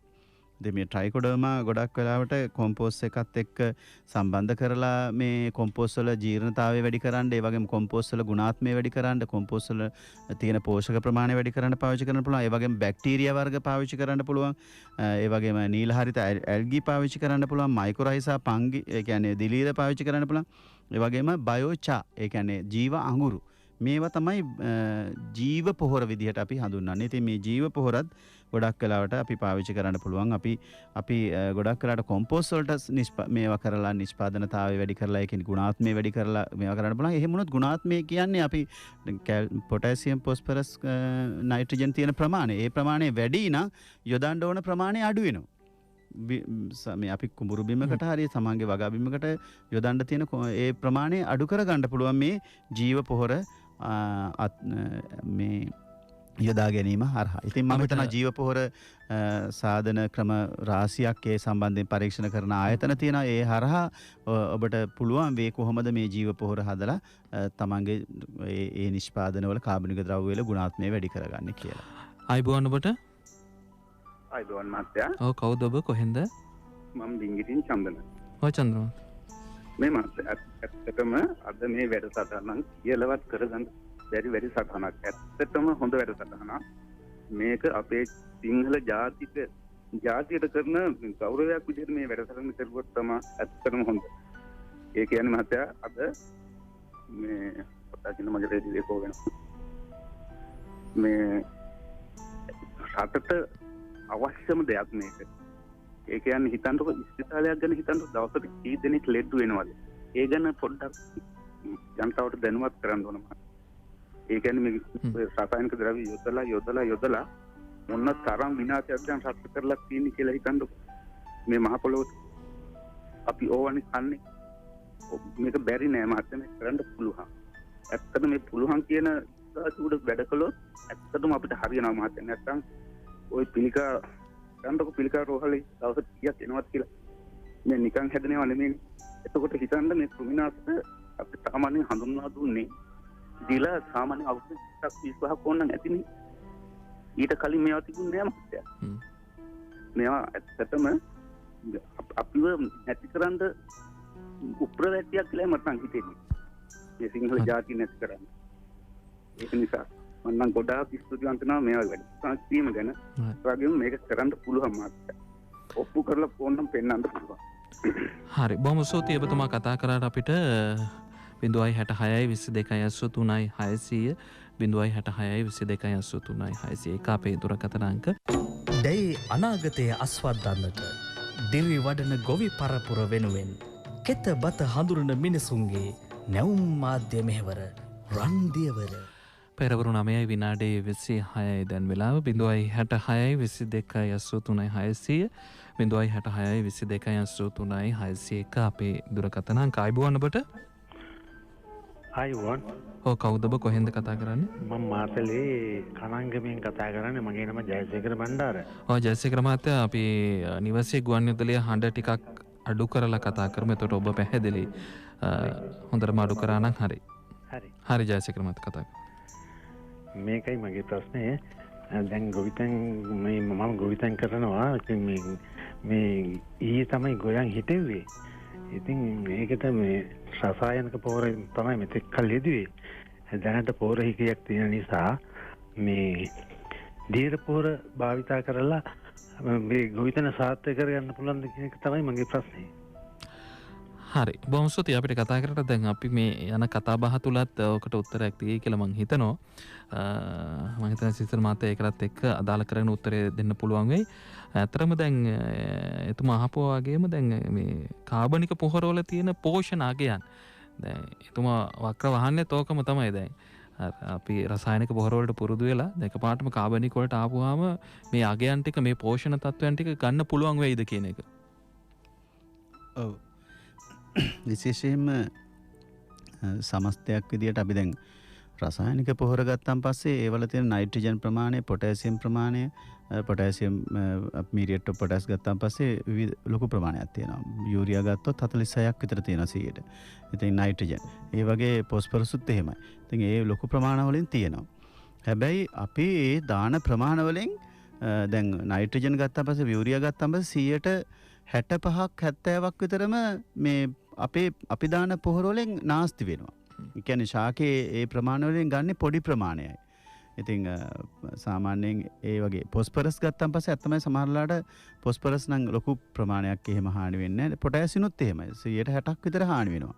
අපි දාන ප්‍රමාණ වල. එතකොට දැන් අපි අවංකවම කියනවා නම් ඒ ප්‍රමාණ වලින් ශාකය අරගෙන තියෙන්නේ පොඩි ප්‍රමාණයක් අරගෙන තියෙන්නේ. හැබැයි දැන් අපි මේ වගේ පොහොර ඒ කියන්නේ කාබනික පොහොර දැම්මන් පස්සේ එහෙම නාස්ති වෙන්නේ නැහැ. මේ කාබනික පොහොරවල කාබනික කලිල අංශු තියෙනවා. මේ කලිල අංශු වලින් පුළුවන් මේ තියෙන රසායනික කියන්නේ අපේ මේ පෝෂක ද්‍රව්‍ය නයිට්‍රජන්, ෆොස්ෆරස්, පොටෑසියම් සහ අනිකුත් සුද්ධ පෝෂකත් ගොඩක් හම්බ වෙනවා. ඒ පෝෂක මේ කලිල අංශවල තිර කරගෙන රඳවගෙන තියාගෙන ඉන්නේ.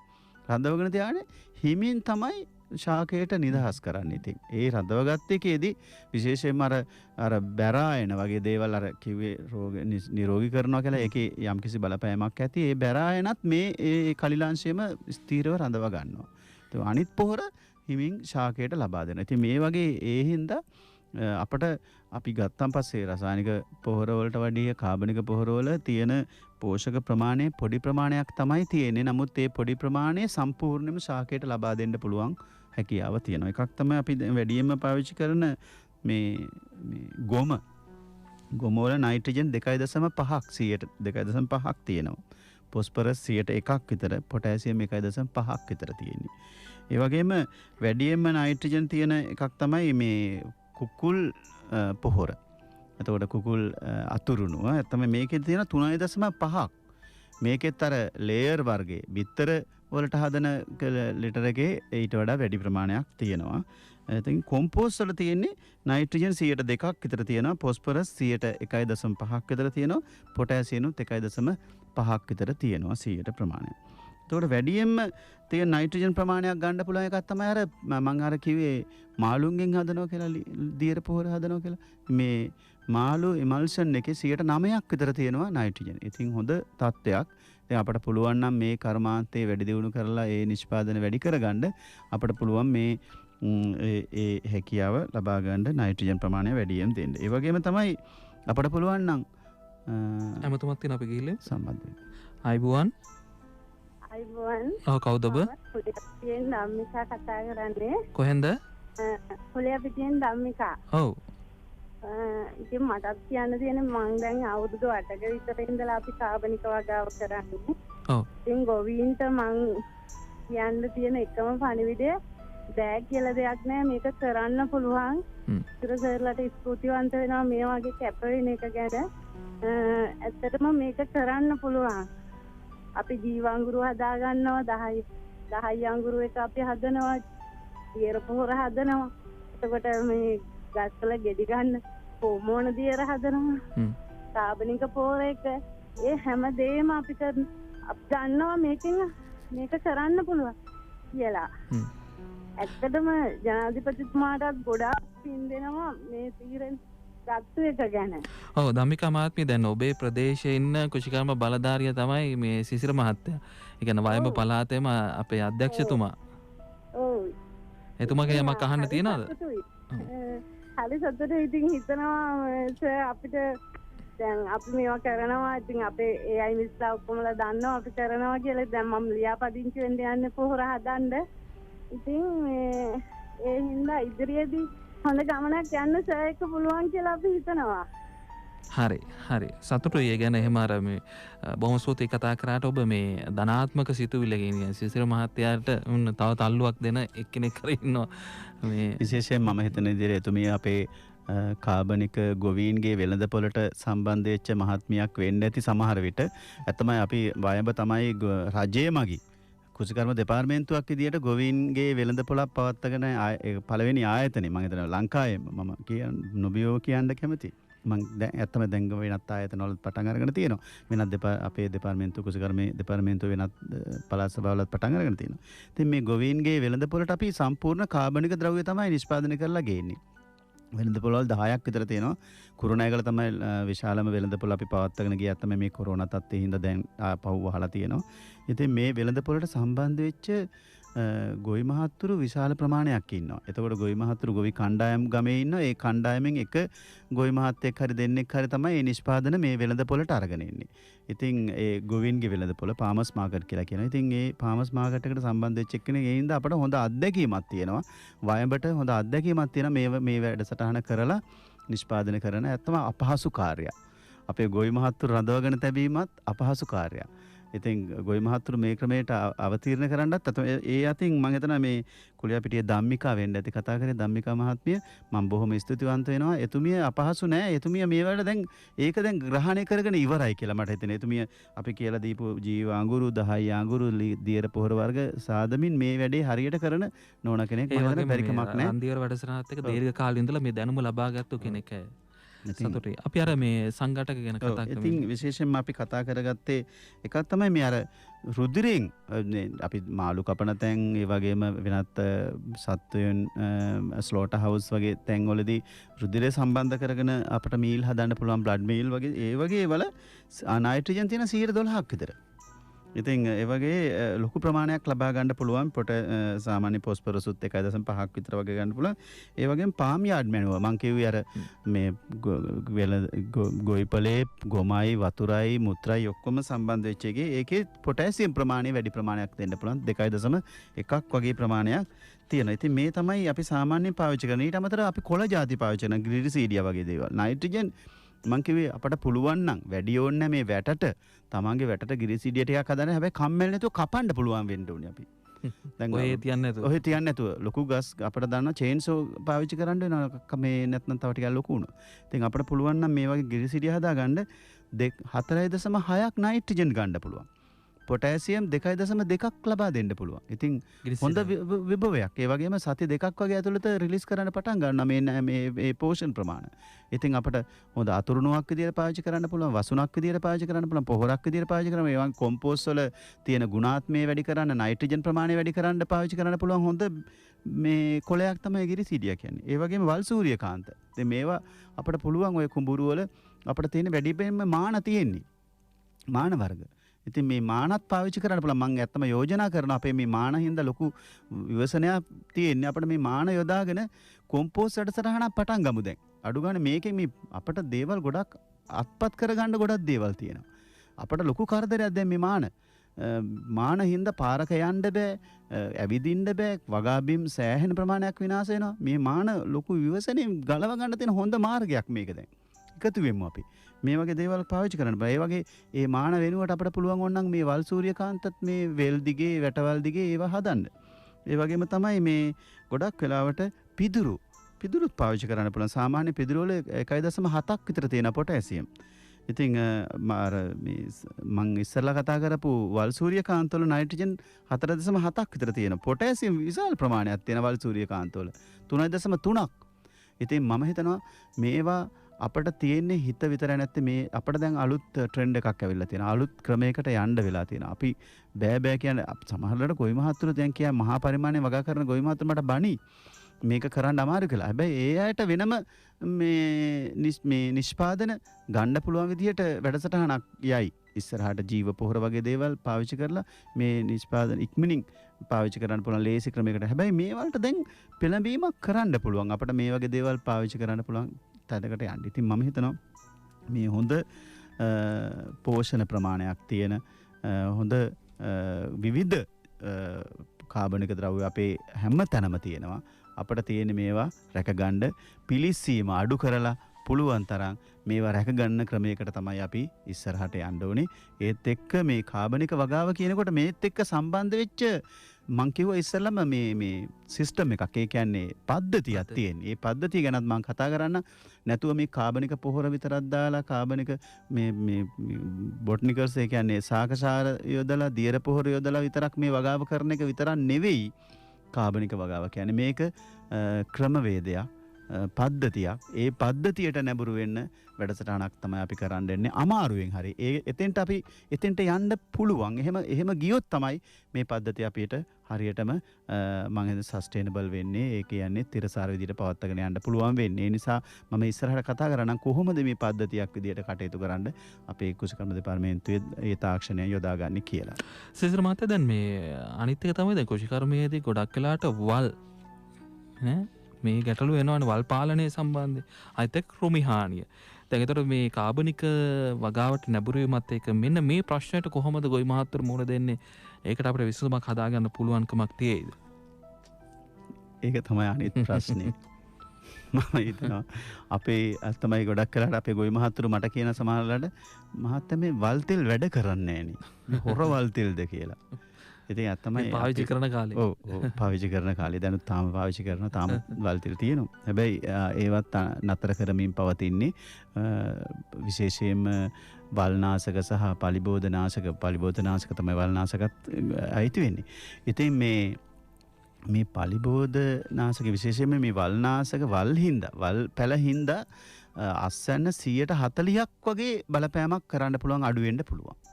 ඇත්තමයි අපි දන්නවා කොච්චර පොහොර දැම්මත් මේවා කරත් මේ වල් පාලනය ඊටාම වැදගත් වෙනවා. ඉතින් වල් පාලනයේට අර කලින් කරපු දඩබිඩිස් වැඩ දැන් බෑ. මම මේ වචනේ කිව්වේ දඩබිඩිස් කියලා. ගොඩක් වෙලාවට අපි පුරුදු වෙලා තියෙන ලේසියෙන් ඉක්මනින් සමහර වෙලාවට මම දැකලා තියෙනවා කුඹුරේ අපි විශේෂයෙන් වී වගාව ගැන කතා කරත් වල් පාලනයේදී කුඹුරේ ගොඩක් වෙලාවට අපි පෙළඹිලා තියෙන ටග් ගාලා වපුරන්න. ඒ නියමිත වල් පැල මැරෙන්න කාලයක් දෙන්නේ හරියට බිම් සකසන්නේ ලෙවල් කියන්නේ සම්මට්ටම් කරන්නේ නැහැ. මේ වගේ අපි අර පුරුදු වෙලා තියෙන්නේ මේ ක්‍රමයට. ඉතින් මේක හරියන්නේ නැහැ දැන්. එහෙම බෑ. එහෙම බෑ. ඒක වෙනස් කරන්න වෙනවා. දැන් මේ වෙනස් කරන කාලය ඇවිල්ලා තියෙන. ඒක බැන ඉඳලා හරියන්නේ නැහැ. මං කියන්නේ දැන් විශේෂයෙන්ම අපි දැන් වැඩසටහනක් කරගෙන යනවා කුඹුරු ලියදී වැඩි ලොකු කිරීමේ ව්‍යාපෘතිය. ඒ වගේම මට්ටම් කිරීමේ වැඩසටහන. එකක් තමයි ජල පාලනය ලේසි වෙනවා. ඒ වගේම අවශ්‍ය ජල ප්‍රමාණය. ඒ වගේම මේ ජලය යොදාගෙන වල් පාලනය කරන්න පුළුවන් ක්‍රම තියෙනවා. මම ඉස්සරහට කතා කරන්න. ඒ වගේ දේවල් යොදා ගන්න පුළුවන්. ඒ වගේම වගා වපසරිය වැඩි කරන්න. නියර වගාන අඩු කරන වගා වපසරිය වැඩි කරන අනිත් එක තමයි අපිට මේ යන්ත්‍ර භාවිතා කරන්න පුළුවන්. ගොඩක් වෙලාවට අපිට ඉස්සරහට ඉන්න ප්‍රශ්නයක් තමයි කම්කරු හිගය. එතකොට මේ යන්ත්‍ර වලින් සිටවීම, යන්ත්‍ර වලින් වල් වැල නෙලණය, වල් පැල මේ අයින් කරන්න එක, ඒ වගේම යන්ත්‍ර වලින් මේ නිෂ්පාදන මේ කියන්නේ කපා ගන්න එක, ඒ කියන්නේ අස්වැල් නෙලන, ඒ වගේ දේවල් වලට යොදා ගන්න පුළුවන්. ඉතින් මෙන්න මේ වගේ වල් පාලනය කියන්නේ අලුතෙන්ම අපි ගොඩක් දේවල් කියලා දීලා තියෙන්නේ. මේවා දැන් අනුගමනය කරන වෙලාව තමයි අවිලා තියෙන්නේ. එකක් තමයි වල් පාලනය කරන්නේ කොහොමද? එකක් තමයි මම අර ඉස්සෙල්ලා කියපු හරිය හදිස්සිය තියෙන යන්නේ ඒක නැති කරන්න ඕනේ. ඉස්සරලා අපි පුරුදු වෙලා තියෙන සමහර මම දැකලා තියෙනවා මේ වීත් අරගෙනම තමයි කුඹුරට යන්නේ. ඒකේ වෙන වීයක් මොනාවක් නැහැ. එවලම හැව එවලම වී ටික ගැහැව්වා ආපහු මේව කරගෙන එනවා. එහෙමත් අය දැකලා තියෙනවා. සමහරලාට කොහෙද කියලා කිව්වොත් මට අත්දැකීම් තියෙනවා. මම පොළොන්නරුව අනුරාධපුර කුරුණෑගල පුත්තලම හැමතැනම මේ වගේ අත්දැකීම් තියෙනවා. මම වැඩ කරලා තියෙනවා. ඉතින් ඒ වගේම තමයි අපි ගොඩක් වෙලාවට අපි කවදාවත් මේ වල් බීජ ඇතුලේ තියෙනවා. අපි දැන් පසේ සෑහෙන කාලයක් තියෙන වල් බීජ මේ තනකොළ ඒ වගේම මේ වල් පෑල මර්ධනය කරන්න හොඳ එකක් තමයි මේ ගැඹුරට සීසාන්න ඕනේ. එක සැරයක්වත්. සාමාන්‍යයෙන් අවුරුද්දකට සැරයක්වත් එක්ක අවුරුදු දෙකකට සැරයක්වත් ගැඹුරට සී. එතකොට මේ වල් පෑල හොඳටම මරා ගන්න කුණු කර ගන්න පුළුවන් අවස්ථාවක් අපිට ලැබෙනවා. ඒ වගේම තමයි අපි දැන් ඒ ඔක්කොම සීසාලා කුඹුරත් හොඳට මේවා කරලා මට්ටම් කරලා වල් මරලා નિયમિત දින 14ක් ගිහින් ඒ වැඩසටහන මේවා කරලා ඉඩම මේ අපි මේ කියන්නේ සූදානම් කරගත්තට කරගෙන අපි මේ ගහනවා කොහෙන් හරි කාගෙන් හරි හොයාගත් එකක් කිසි දෙයක් නැතුව වල් බීජ තියෙන වී. එතකොට ආයසරයක් ඒ වල් බීජ අපි කුඹුරට යොදලා ගන්න. ඉතින් අපි වී ගැනත් හිතන්න ඕනේ. හොඳ ගුණාත්මයේ තියෙන බිත්තර වී පාවිච්චි කරන්න පුළුවන්. ඉතින් මේක මේ Tamanටම හදා ගන්න පුළුවන්. තමන්ගේ කුඹුරේ එකවරක් බිත්තර වී තියෙනවා නම් අපිට මිලදී ගන්නත් පුළුවන් හොඳ බිත්තර වී. නැත්නම් තමන්ගේ කුඹුරේම සහතික බිත්තර වී පාවිච්චි කරොත් කන්න 3ක් විතර පාවිච්චි කරන්න පුළුවන්. ඒ වීම ලියද්දක් හොඳට වල් අයින් කරලා මේ ලියද්දේ වී ටික තියාගන්න ඊළඟ කන්නට. ඉතින් මේ දේවල් කරන්න පුළුවන්. ඒ අනිත් එක තමයි වල් පාලනය කරන්න හොඳම ක්‍රමයක් තමයි දැන් මේ තෙල් නෑ කියලා හිතමු අපි. දැන් ඉතින් කරන්න දෙයක් නෑ. එහෙම ඒ තත්ත්වයකදී කොහොමද කරන්නේ? එකක් තමයි මේ වතුරට වී වපුරන්න පුළුවන්. වතුර සාමාන්‍යයෙන් සෙන්ටිමීටර් 3ක් 5ක් විතර වතුර හරියට බැඳලා ඒ වතුරට කණු කැඩිච්ච වී ඒ කියන්නේ සාමාන්‍ය එක දවසක් මේ කියන්නේ පොඟවලා යහන් කරපු වී කණු කැඩීගෙන එන අවස්ථාවේදී අපිට පුළුවන් මේ වතුර ස්තරයක් වතුර බැඳලා කුඹුරේ වතුරට වී වපුරන්න. බය වෙන්න එපා. මේකෙදි පුළුවන් විශේෂයෙන්ම තනකොළ වර්ග හොඳ බලපෑමකින් මේ එන එක අඩු කරගන්න පුළුවන්. වල් පාලනය කරගන්න පුළුවන්. සාමාන්‍යයෙන් දින 21ක් වෙනකන් මෙහෙම බැඳගෙන හිටියොත් අනිවාර්යෙන් අපට හොඳට මේ වල් මර්ධනය කරගන්න පුළුවන් අවස්ථාවක් තියෙනවා. ඉතින් මේ වගේ දේවල් අපි කරගන්න පුළුවන් වෙන්න ඕනේ. අපි නැතුව කිමිකල් හොයා දඟලන්න වෙලාවක් නැති වෙනවා. ඒ වගේම තමයි ජල පාලනය. ඉතින් ජලයත් පාලනය කරොත් අපි හරියටම අපි දන්නවා සාමාන්‍යයෙන් වල් එන අවස්ථාවේදී ජලය බැඳගෙන මේ ජල ස්තරයේ දිගටම හරියටම පවත්වාගෙන හොඳට ලෙවල් කරලා තියෙන්න ඕන. හොඳට මට්ටම් කරලා තියෙන කුඹුර. ඉතින් ඒ වගේ ජල පාලනය කරගත්තොත් ඒත් වල් ඒම අඩු කරගන්න පුළුවන්. අනිත් එක තමයි මේ අපට පුළුවන් ගොඩක් වෙලාට අපි ඇත්තම වැඩියෙන්ම 100ට මං හිතනවා මේ 90%කට වැඩිය ගොවි මහත්තර පුරුදු වෙලා තියෙන්නේ මේ බීජ වැපිරීම. අපි ඕන තරම් ක්‍රම තියෙනවා බීජ පැල හිටවන එක අතින් හිටවන්න පුළුවන් යන්ත්‍රයෙන් හිටවන්න පුළුවන්. අනිත් එක තමයි පැරෂුට් තාක්ෂණය යොදා ගන්න පුළුවන්.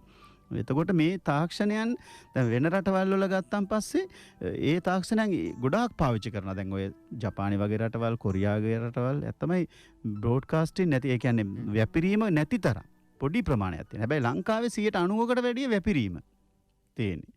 ඉතින් අපිට මේක වෙනස් කරගත්තොත් එකක් තමයි අස්සන්න වැඩි කරගන්නත් පුළුවන්. අනිත් එක වල් පාලනය කරගන්න ලේසියෙන්වත් පුළුවන්. ඉතින් වල් පාලනය කරන්න එකක් තමයි පැරෂුට් යොදාගත්තොත් පැරෂුට් යොදලා වතුර බැඳගත්තොත් වල් ඇත්තමයි තනින් තන විතරයි එන්නේ. ඒක අතින් ගලවලා අයින් කරගත්ත හැකි.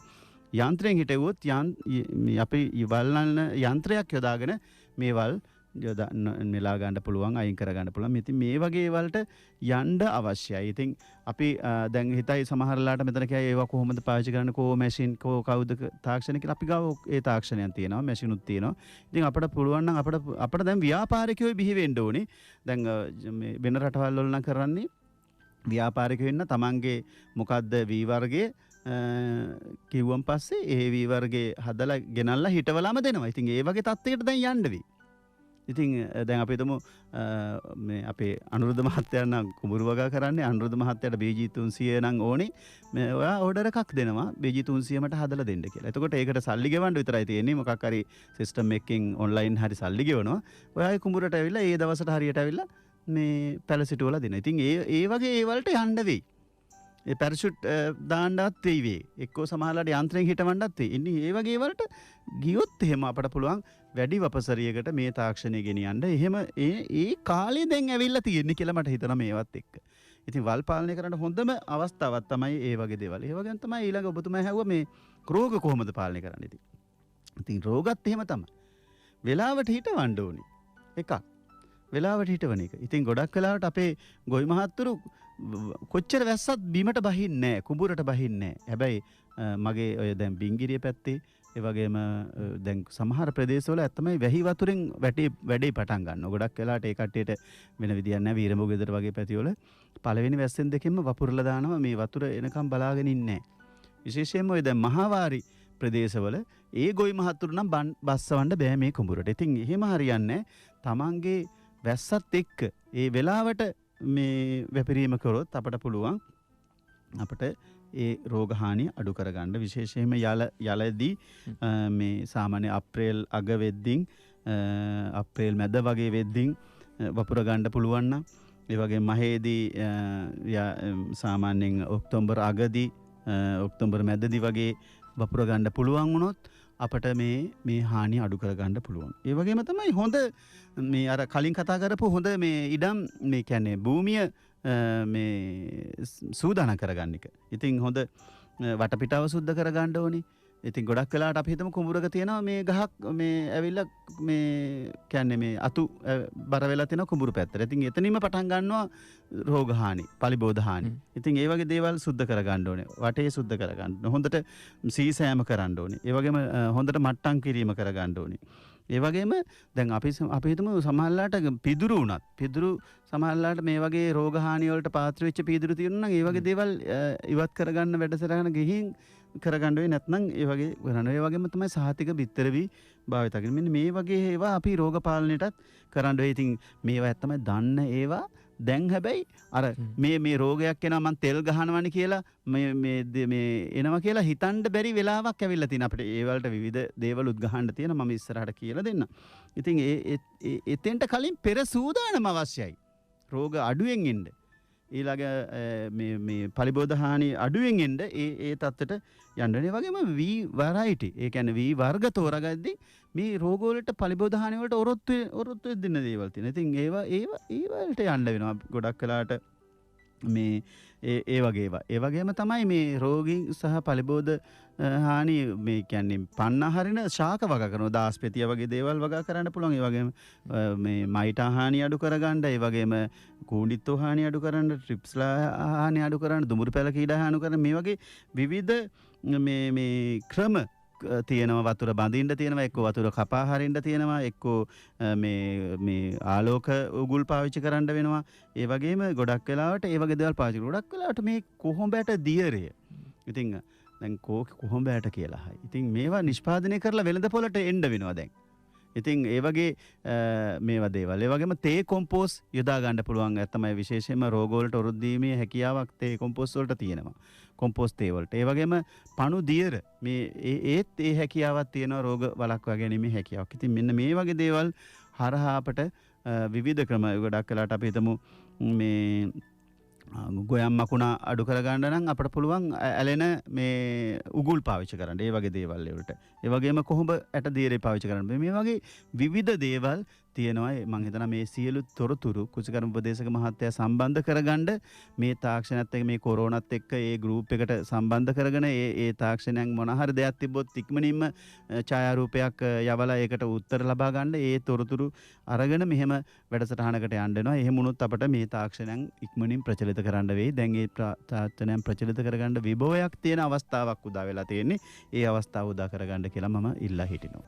දැන් සිසිර මහත්තයා අපේ කාබනික බොහොර වගාවත් එක්ක ඉස්සරහට යනකොට මොන වගේ ක්‍රමවේදයන් එක්කද අපිට ඉස්සරහට යන්න පුළුවන් වෙන්නේ කියලා එක තමයි අපි කතා කරමින් ඉන්නේ. 0.66 22 0.66 අපේ දුරකථන අංක. දැන් අර ඔබතුමා අර කොම්පොස් තේ ගැන මතක් කරා. ඒකත් එක්ක දියර පොහොර ගැනත් අර පැහැදිලි කිරීමේදී කතා බහට වලක් වුණා. දැන් මේ දෙක කොහොමද අතරම දැන් සාමාන්‍ය කෙනෙකුට හිතෙන්න පුළුවන් මේක සාමාන්‍ය ගෙවත්තකට වගේ අපිට කරන්න පුළුවන් වෙයි. අර අපි කතා කරන වාණිජ්‍ය තලයේ නැත්තම් අපේ රටේ අපිට කන්න දෙන්න අපිට ආහාර අවශ්‍යතාවය සම්පූර්ණ කරන ගොවියාට මේ වගේ දේවල් වලට යන්න පුළුවන් වෙයිද කියන ප්‍රායෝගික ගැටලු මතුවෙන්න පුළුවන් වේද කියන එක සම්බන්ධයෙන් මොකක්ද ඇත්තටම තියෙන තමයි විශේෂයෙන්ම මම 2000 මම හිතන්නේ 12 ගියා තායිලන්තයේ මාස 4ක වැඩසටහනකට ගියා. තමයි ඒක තියුණෙම සස්ටේනබල් ඇග්‍රිකල්චර් කියලා වැඩසටහන, තිරතාර කුසිකර්මී වැඩසටහන. එතුමලා තමයි වැඩසටහනක් සම්පූර්ණ රොයල් පැමිලියකින් රොයල් පවුලෙන් කරන ව්‍යාපෘතියක් විදිහට තමයි කරන්නේ. ඉතින් මම මේ මාස 4ම චෙන්මයි කැම්පස් එකේ ඒ විශ්වවිද්‍යාලයේ හදාරුවේ. ඒ විශ්වවිද්‍යාලයේදී හදාරපු දේවල් ඇත්තම මම හිතනවා දැන් මට දැන් අවස්ථාව ලැබිලා තියෙනවා අපි පළාත තුල ක්‍රියාත්මක කරන්න. ඉතින් මම දැක්කා ඔය දැන් ඔබතුමා කියන මේ අපිට මේ මම ඇත්තම මෙතන පුළුවන් නම් මගේ දර්ශන මංගාව මෙතන තියෙනවා. මට ඒ අවස්ථාවක් නෑ ඔබතුමාලට පෙන්නන්න. මොකක් හරි අවශ්‍යතාවයක් තියෙනවා නම් මේ කියන ඒවල බලා ගන්න අවශ්‍ය නම් මට ටෙලිෆෝන් නම්බර එක දුරකථන අංකය මෙතන සඳහන් කරන්න පුළුවන්. අපේ WhatsApp group එකට සම්බන්ධ වෙන්න පුළුවන්. අපේ Facebook අඩවියට මම අර කියපු මේ Department of Agriculture NWP කියන Facebook අඩවියට මැසේජ් එකක් දාන්න දැම්මම මම ඒ විස්තරේ වන්නම්. ඉතින් මේ පණුදියර අපි දැක්කා එහිදී මහා පරිමාණයෙන් අක්කර විශේෂයෙන්ම අපි මගේ යාඩ් එකක් තියේ සමහරට අක්කර 5-6ක්. ඉතින් මහා පරිමාණයෙන් මේ පණුව දාලා පණුදියර හදලා ලස්සන කෑන් වල තැම්පත් කරලා ඔක්කොම මැකනයිස් කරලා තියෙන්නේ. එළියට මේ ඔක්කොම දියරය එනවා ලොකු ගබඩා වෙනවා. ඊට පස්සේ උෂ්ණත්වය යාමනය කරනවා ඒ ගබඩාවල. ඊට පස්සේ සම්පූර්ණ කාමර උෂ්ණත්වය තබා ගන්නවා. ඊට පස්සේ සම්පූර්ණ කෑන් ගත වෙලා කෑන් වලින් එළියට යනවා. සම්පූර්ණ ඒත් එක්කම ලොරි එනවා. ලොරි ඇවිල්ලා සම්පූර්ණ මුළු තායිලන්තෙම මේ චෙන්මයි ප්‍රාන්තයේ ඒ පැත්තෙම ගොවි මහත්තුරු වැඩියෙන්ම වගා කරන ප්‍රදේශය චෙන්මයි කියන්නේ.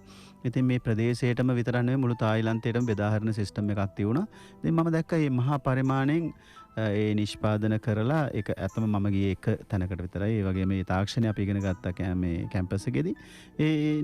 මේ දියර පොහොර විශේෂයෙන්ම මේ පණු දියර භාවිතා කරන ඒවා මම දැක්කා. ඉතින් අපට බැරි. ඒ පණුව අපේ ඉන්න මම ගෙදරත් මම හැදුවා. දැන් ඇත්තම මේ ටික මම තැහැරලා තියෙනවා. නමුත් මම අපේ වයඹ පටන් ගත්තා. ඒකට නමකුත් දුන්නා මහිලතා සාරය කියලා. මේ මම හිතන පළත් මම ආව ගමම පටන් ගත්තා. ඉතින් දැන් හොඳ අවස්ථාවක්. අපේ නිෂ්පාදකයන් දන්නවා මහිලතා කිව්වොත් කොහොමද කියලා. ඉතින් අපි හරි ලේසියෙන් හදන්න පුළුවන් ක්‍රමයක්. ඉතින් මේ පණුදියර ගත්තාන් පස්සේ පණුදියරය අපි පරීක්ෂණයක් කියන්නේ පණුදියරේ චෙක් කරව ගත්තා ගන්නොරුව හෝඩි ආයතනින්. නයිට්‍රජන් නම් ලොකු ප්‍රමාණයක් නෑ. නයිට්‍රජන් 0.7ක් විතර තියෙන්නේ. පොටෑසියම් තියෙනවා 3826 ppm. ppm 3826. ඉතින් අර මම දැක්කා Facebook එකේ එහෙම දාලා තිබ්බ සමහර අය මොකද සර් කරන්නේ මේ පොලිටනල් වල හයිඩ්‍රොපොනික් කරන අයට මොකද කරන්නේ කියලා. ඉතින් මම හිතනවා අපි බය වෙන්න එපා. විවිධ දේවල් තියෙයි. විවිධ දේවල් හම්බ වෙයි. අපි මේවා හරහා යමු කියලා. ඉතින් මේ හොඳ අවස්ථාවක් පොටෑසියම් ලබා දෙන්න. ඒ වගේම ෆොස්ෆරස් තියෙනවා 309ක්. මම ඉස්සෙල්ලා විස්තර කරා ෆොස්ෆරස් ppm 10ට වඩා අඩු නම් තමයි අපි මේ දාන්න ඕනේ කියලා. ඉතින් මේ හොඳ අවස්ථාවක්. 309ක් තියෙන. ඉතින් අපිට හරි ලේසියෙන් හදන්න පුළුවන්. අපිට ඕන තරම් මේ එළවලු නාස්ති වෙන එළවලු තව ඉස්සරහටත් හම්බේ. මේ එළවලු තමයි ඕනේ නාස්ති වෙන එළවලු. විශේෂයෙන්ම අපේ පොළවල් වලින් ඒ වගේ තැන් වලින් ලබා ගන්න පුළුවන්. ඉතින් ඒ රටවල් වල මේ නාස්ති වෙන එළවලු ලෝඩ් එකක් ගෙනල්ලා දානවටත් සල්ලි දෙනවා. ඒ තරම් ලොකු මේකක්. ඉතින් හොඳ ව්‍යාපාරයක් මේක. ඒත් එක්ක බැඳෙන ව්‍යාපාරයක් වෙන ලේසියෙන්ම හදා ගන්න පුළුවන්. වැඩි විස්තර සඳහා අවශ්‍ය තොරතුරු තමයි අපේ පළාතෙන් ලබා ගන්න පුළුවන්. අපේ පේජ් වලදී මම කෙටියෙන් කියන්නම්. ගෙදරදී දැන් ආසාවක් තියෙනවා නම් ගෙදරදී හදා ගන්න අපි දන්න මල් පෝච්චිය ප්ලාස්ටික් මල් පෝච්චියක් ගන්න. මේ මල් පෝච්චිය අපි දන්නවා පිහිල් 4ක් හරි ප්‍රමාණයක් ඇති. ඒ හිල් හතරට අපි ඉස්සරලා ගඩොල් හරි මොනා හරි උළු හරි කෑලි ඒ හිල් හතර වහලා අඩියට ඒ වගේ ද්‍රව්‍ය සාමාන්‍ය සෙන්ටිමීටර් 3ක විතර තට්ටුවක් දාන්න පුළුවන්. ඊට පස්සේ අපි මේ පණුව හදන මේ බෙඩ් එක, ඒ කියන්නේ මේ පණුව හදන මාධ්‍ය හදා ගන්න ඕනේ. මාධ්‍ය හදාගන්නේ කොම්පෝස් එක්ක ගොම හොඳට දීර්ණය කරපු ගොම, ඒ වගේම කැලෑ කියන්නේ හොඳට දිරාපච්ච පස්න්, ඒ වගේ මතු පිට පස්න්, ඒ වගේම වැලි කොටස් එකක් තමයි ගන්නෙ. එතකොට මේ එකට අනුපාතයෙන් මේ බෙඩ් එක මේ නිෂ්පාදනය කරගෙන මේ මාධ්‍ය හදලා මේ මාධ්‍ය සෙන්ටිමීටර් 10ක් උසට මේ මල් පෝච්චිය දාන්න. මේක තමයි මේක මහා පරිමාණයෙන් කරත් ලොකු භාජන වල කරත් ඒ විදිහමයි කරන්නේ. මේ මං ඉස්සෙල්ලා මං කිව්වේ මල් පෝච්චියෙන් පටන් ගන්න කියලා හදාගන්න. ඒ 10ක් උසට දාන්න පුළුවන්. දාලා සාමාන්‍ය සතියක් විතර වතුර හොඳට සාමාන්‍යයෙන් මේ මල් පෝච්චියේ මාධ්‍ය 80%ක් වගේ වෙනකන් වතුර දාන්න ඕනේ. එතකොට මේ මාධ්‍ය සාමාන්‍යයෙන් පස් පිළිලක් මෙහෙම අතින් මිටමලවලා ආපහු පස් පිළිල ඇතහැරියන් පස්සේ යාන්තම් ගුලි ඇඹෙන විදිහට තත්ත්වයට අරගත්තට පස්සේ තමයි මාධ්‍ය හරිම තෙතමන ප්‍රමාණය ලබා ගන්න පුළුවන් වෙන්නේ. ඒ ප්‍රමාණයට අරගෙන සතියක් විතර මේ භාජනේ දාලා වහලා තියන්න ඕනේ හඳුරු තැනක. දැයි අනාගතයේ අස්වද්දන්නට දිරි වඩන ගොවි පරපුර වෙනුවෙන් කෙත බත හඳුරන මිනිසුන්ගේ නැවුම් මාධ්‍ය මෙහෙවර රන්දියවර. අපි අද රන්දියවර තුළ කාබනික වගාවට ඇති විභවතාවයන් පිළිබඳව කතා කරමින් ඉන්නේ කෘෂිකර්ම දෙපාර්තමේන්තුවේ වයම් පළාත් කෘෂිකර්ම අධ්‍යක්ෂ සිසිර කුමාර මහත්මයාත් එක්ක අපි අර මේ පැයපත් ප්‍රකාශයට යද්දී කියමින් හිටියේ කොහොමද මේ අර පණුවන්ගෙන් දියර පොහොරක් හදාගන්නේ කියන එක.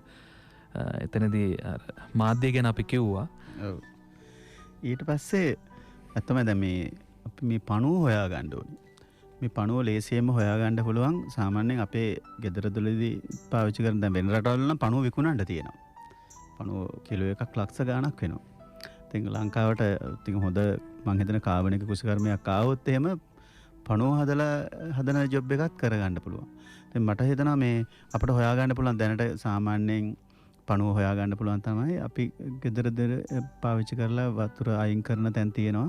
ඒ වගේම කුස්සියේ ඉවතට යන වතුර ඉවත් වෙන තැන් තියෙනවා. මේ වගේ තැන්වල යට ඉන්න රතු පාට පොඩි පණුවෙක් සාමාන්‍යයෙන් සෙන්ටිමීටර් 8ක් විතර දිග ඒ පණුවගේ චූටි කෙළවරේ ඉඳන් බලාගෙන යද්දී එක තැනක මේ ගොජ්ජුරක් වගේ ටිකක් ඉදිමිමක් තියෙනවා. මේ තමයි ටයිගර් වර්ම් කියන පණුව. ඉතින් මේ පණුවව යොදා ගන්න පුළුවන් ලංකාවේ මේ පණුවයි ඉන්නවා. ගොඩක් හොඳ නිෂ්පාදනයක් දෙන පණුවෙක්. ඉතින් මේ පණුව සාමාන්‍යයෙන් මල් පෝච්චි කරන වැඩි ප්‍රමාණයක් අවශ්‍ය නැහැ. පණුව 10ක් 15ක් හිටියා නම් ඇති පටන් ගන්න. පණුව ඉක්මනින් ගුණණය වෙනවා.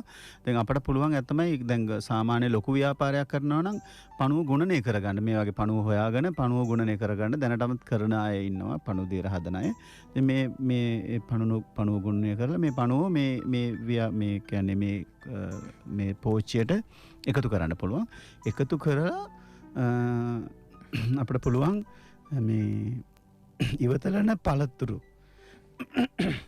කනගාටු ඉවතරන පළතුරු දාන්න පුළුවන්. ඒ වගේම එළවලු විශේෂයෙන්ම එළවලු දැමීම දෙහි යොදන්න හොඳ නැහැ. නමුත් එළවලු සහ පළතුරු ඒ වගේම පැපොල් වෙන්න පුළුවන්. ගෙදරින් අයින් කරන පොල් කුඩු වෙන්න පුළුවන්. ඒ වගේම ගෙදරින් අයින් කරන මේ පළතුරු සහ එළවලු වල අපද්‍රව්‍ය ඉතුරු වෙන කෑලි පොතු ඒ වගේ දේවල් මේකට එකතු කරන්න පුළුවන්. එකතු කරාට පස්සේ මේ පණුව මේ විශේෂයෙන්ම එකතු කරන මේ ද්‍රව්‍ය කණ්ඩ පටන් ගන්නවා. ඒත් එක්ක මේ පෝච්චිය දැල් සහිත ආවරණයකින් වහන්න ඕනේ. ඒ කියන්නේ මැස්සෝ ඇවිල්ලා මේක බිත්තර දැම්මොත් මේකේ වෙන මැස්සෝ ඇති වෙන්න පුළුවන්. ඉතින් ඒ දැල් සහිත ආවරණයකින් වහලා යටට පුළුවන් භාජනයක් තියන්න මේ පණු දියර එකතු කරගන්න. ඉතින් පණුවා සාමාන්‍යයෙන් යොදපු ගමන්ම එකවරම දියර එකතු වෙන්නේ නැහැ.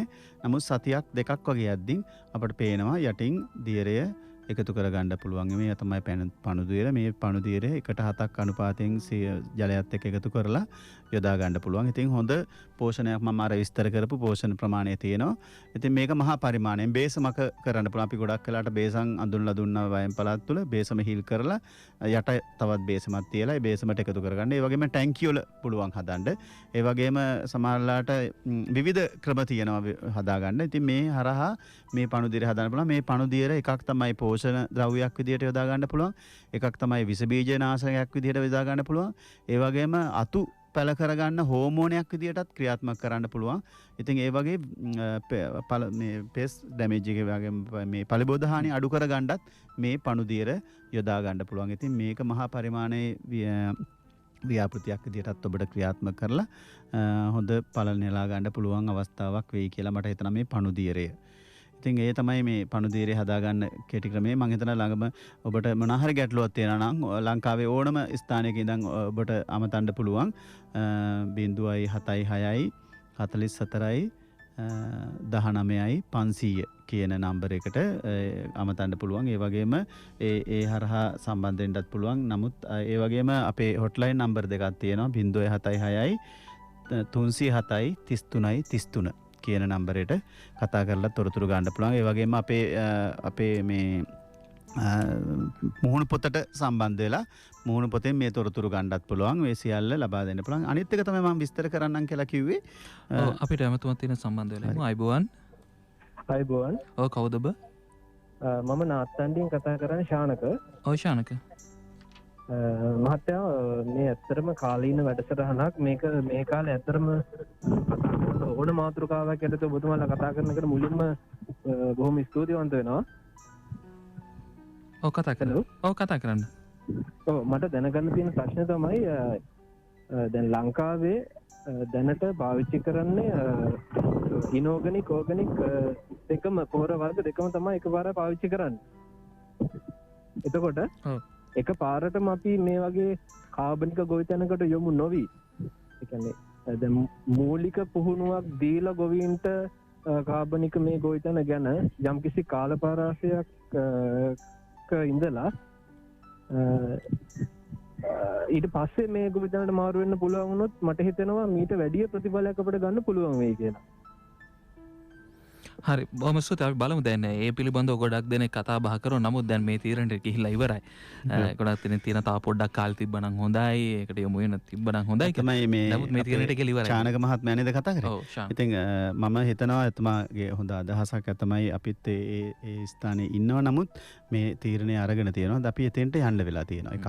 අනිත් එක තමයි අපි සෑහෙන කාලයක් කාබනික පොහොර සහ රසායනික පොහොරත් එක එකතු කරලා කාබනික පොහොර මේ 125ක් ඒ කියන්නේ රසායනික පොහොර අවශ්‍යතාවයෙන් 125ක් යොදලා කුඹුරු කරා. ඒ වගේම රසායනික පොහොරත් එක්ක සම්බන්ධ ඒකාබද්ධ ක්‍රම යොදාගෙන විවිධ දේවල් පරීක්ෂණ මට්ටමින් ඒ වගේම ප්‍රායෝගික මට්ටමින් ගොවි මහතුරුත් එක්ක කරලා තියෙනවා. මේකේ රහ ගොවි මහතුරු කරපු අය දන්නවා.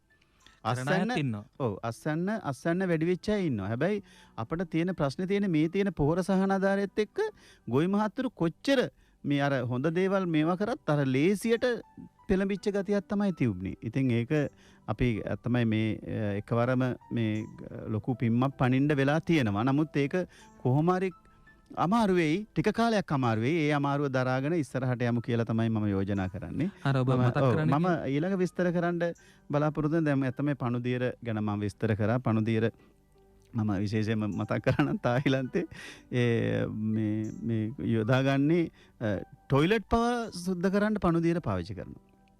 ටොයිලට් පාවිච්චි කරනවා. ඉතින් ඇත්තම හොඳ මේ සුද්ධ ජීවීන්ගෙන් ගහන මේකක්. එතකොට මුල් ඇද්දව ගන්න ඒ වගේම ශාකවල වර්ධනය ඒ වගේම මල් පිපීම උත්තේජනය කිරීම ඒ සියල්ලටම මේ පණුදියර යොදා ගන්න පුළුවන්. ඊළඟ මම විස්තර කරන්න යන්නේ කොහොමද මේ කොම්පෝස්ට් තේ. ඉතින් වැඩියෙන් අපි දන්න ලොකු ප්‍රමාණයක් කොම්පෝස්ට් යොදා ගන්න විදිහක් නැහැ. ඒ නිෂ්පාදනය කරන්න විදිහක් නැහැ. හැබැයි තේක යොදා ගන්න පුළුවන්. ගොඩක් වෙලාවට ඔයගොල්ලෝගේ දැන් ගොඩක් වෙලාවට අපි කොරෝනාත් එක්ක ලොක්ඩවුන් වෙලා ඉන්න අවස්ථාවක් කොම්පෝස්ට් ටී කියලා ඉන්ටර්නෙට් එකට ගිහින් ගහන්න ගොඩක් රටවල් වල මේක තාක්ෂණය පාවිච්චි කරනවා. පෙනේ යෝග වලට වීඩියෝස් එහෙම විශාල එළවලු වලට පාවිච්චි කරලා ඒ වගේම පළතුරු වලට පාවිච්චි කරලා එළවලු එහෙම හොඳ විශාල බීට් ගෙඩි කැරට් වල මේ හාවෙස් කරන අවස්ථා පෙන්නනවා. ඉතින් මේක ලේසියෙන්ම හදාගන්න පුළුවන් එකක්. අපට අවශ්‍ය කොම්පෝස් තමයි අවශ්‍ය. සාමාන්‍යයෙන් කොම්පෝස් කිලෝ එකකට වතුර ලීටර් 5ක අනුපාතයෙන්, ඒ කියන්නේ 1:5 අනුපාතයෙන් තමයි අපි යොදාගන්නේ. ඉතින් හොඳට නිෂ්පාදනය කරපු හොඳ තත්ත්වයෙන් නිෂ්පාදනය කරපු කොම්පෝස් අවශ්‍යයි. කොම්පෝස් අරගෙන අපිට පුළුවන් හන ගෝණියක එක්ක රෙදි කෑල්ලක මේ කොම්පෝස් ටික බැඳ ගන්න. අපි හිතමු කිලෝ 5ක ලීටර් 5ක ජලයට මිශ්‍ර කරන අපි ටී කොම්පෝස් එකක් නම් හදාගන්නේ. මේක තේ එක හදනවා වගේ තමයි. තේ වෙනුවට තේ කුඩු වෙනුවට අපි කොම්පෝස් එකයි දාන්නේ. මේක මල්ලක බැඳගෙන ඒ කියන්නේ රෙදි කඩක බැඳගෙන මේක මේ යටට යන්න තව ගලකුත් ඕනනම් අපිට යොදා ගන්න පුළුවන්. ඒක ලණුවක ඒ පොට්ටනියක් විදියට බැඳගෙන ඒ ලණුව බැඳනවා ලීයක. ඒ වගේම අපිට භාජනයක් බාල්දියක් වගේ ප්ලාස්ටික් භාජනයක් වගේ අරගෙන මේකට ලීටර් 5 ජලය දාන්න පුළුවන්. මේකට ගුණාත්මකතාව වැඩි කරගන්න මේ භාජනයට වතුර භාජනයට ගිරිසීඩියා ඒ වගේම වල් සූර්යකාන්ත ඒ වගේ දේවල් යොදා ගන්න පුළුවන්. මේකේ ගුණාත්මක නයිට්‍රජන් ප්‍රමාණය වැඩි කරගන්න අවස්ථාවක් විදියට. ඊට පස්සේ මේකට ඕනේ හකුරු. සාමාන්‍යයෙන් මේ වතුර මිශ්‍රණයට හකුරු කිලෝ 1ක් විතර ප්‍රමාණයක් හොඳට කුඩු කරලා ජලයට මිශ්‍ර කරන්න පුළුවන්. නැත්නම් මොලාසස් දිය කරන්න පුළුවන්. මේකේ වතුර එකේ හකුරු තියෙනවා. ඊට පස්සේ අර අපි කොම්පෝස්ට් එක බැඳගත්ත පොට්ටනිය මේ ජලයට පාවෙන විදිහට කෝට්ට මේ රඳවගෙන නූලකින් එල්ල ගන්න ඕනේ. මේක සාමාන්‍යයෙන් සතියක් විතර ප්‍රමාණයක් උදේ සහ හවස කැලැත්තීමක් සිදු කරන්න පුළුවන්. ඕනනම් ඇජිටේටරයක් දාගෙන ඔක්සිජන් සැපයුමක් කරන්නත් පුළුවන්. නැත්නම් අතෙන් මේවා කරන්නත් පුළුවන්. හොඳ භාජනයකින් වහලා තියන්න ඕනේ. වෙන සත්තු එහෙම වැටෙනවා වළක්වා ගන්න. ඉතින් මේ දියරය අපට පුළුවන් විශේෂයෙන්ම මේ අර පණු දියර වගේ පොහොරක් විදියට පාවිච්චි කරන්න. ඒ වගේම මුල් උත්තේජනය කර ගැනීමට, ඒ වගේම මේ සතුන් පළවහරින්න, ඒ කියන්නේ පෙස් මේ පරිබෝධකයන් මේ කෘමිහානි වළක්වා ගන්න වගේ දේවල් වලට මේ දියරය යොදා ගන්න පුළුවන්. විශේෂයෙන්ම කුඹුරු වලට අර ගොවි මහත් එක්ක හැවි කුඹුරු වලට යොදන්න පුළුවන් මොන හරි දියර පොහොර තියෙනවද කියලා කුඹුරු වලට මේක හදාගත්තොත් දින 7න් අපිට යොදන්න පුළුවන්. සාමාන්‍යයෙන් තවාන සඳහා දින 7-10දී මේක යොදන්න පුළුවන් මේ කොම්පෝස්ට් දියරේ. ඒ වගේම වපුරලා හෝ පැලසිතුවලා සති 2කින් සති 4න් සහ සති 6න් යන කාලවලදී යොදන්න හොඳ ප්‍රතිඵල ලබා ගන්න පුළුවන්. හොඳ ආසන්නක් ලබා ගන්න පුළුවන්. ඉතින් මේක එළවලු වලට ඔය පළතුරු වලට මේ වක් කරන්න පුළුවන්. මල් බාල්දි වලින් ඒ වගේ දේවල් වලට මුල් වර්ධනය කරගෙන ඉස්සරහට යන්න. ඉතින් මේක හොඳ දියර පොහොරක්. මේ ගැනත් මම කිව්වේ අර මේ පරීක්ෂණ පත්‍රිකාවකුත් තියෙනවා. මා කඳුර පරීක්ෂණ ආයතනයෙන් සිදු කරලා.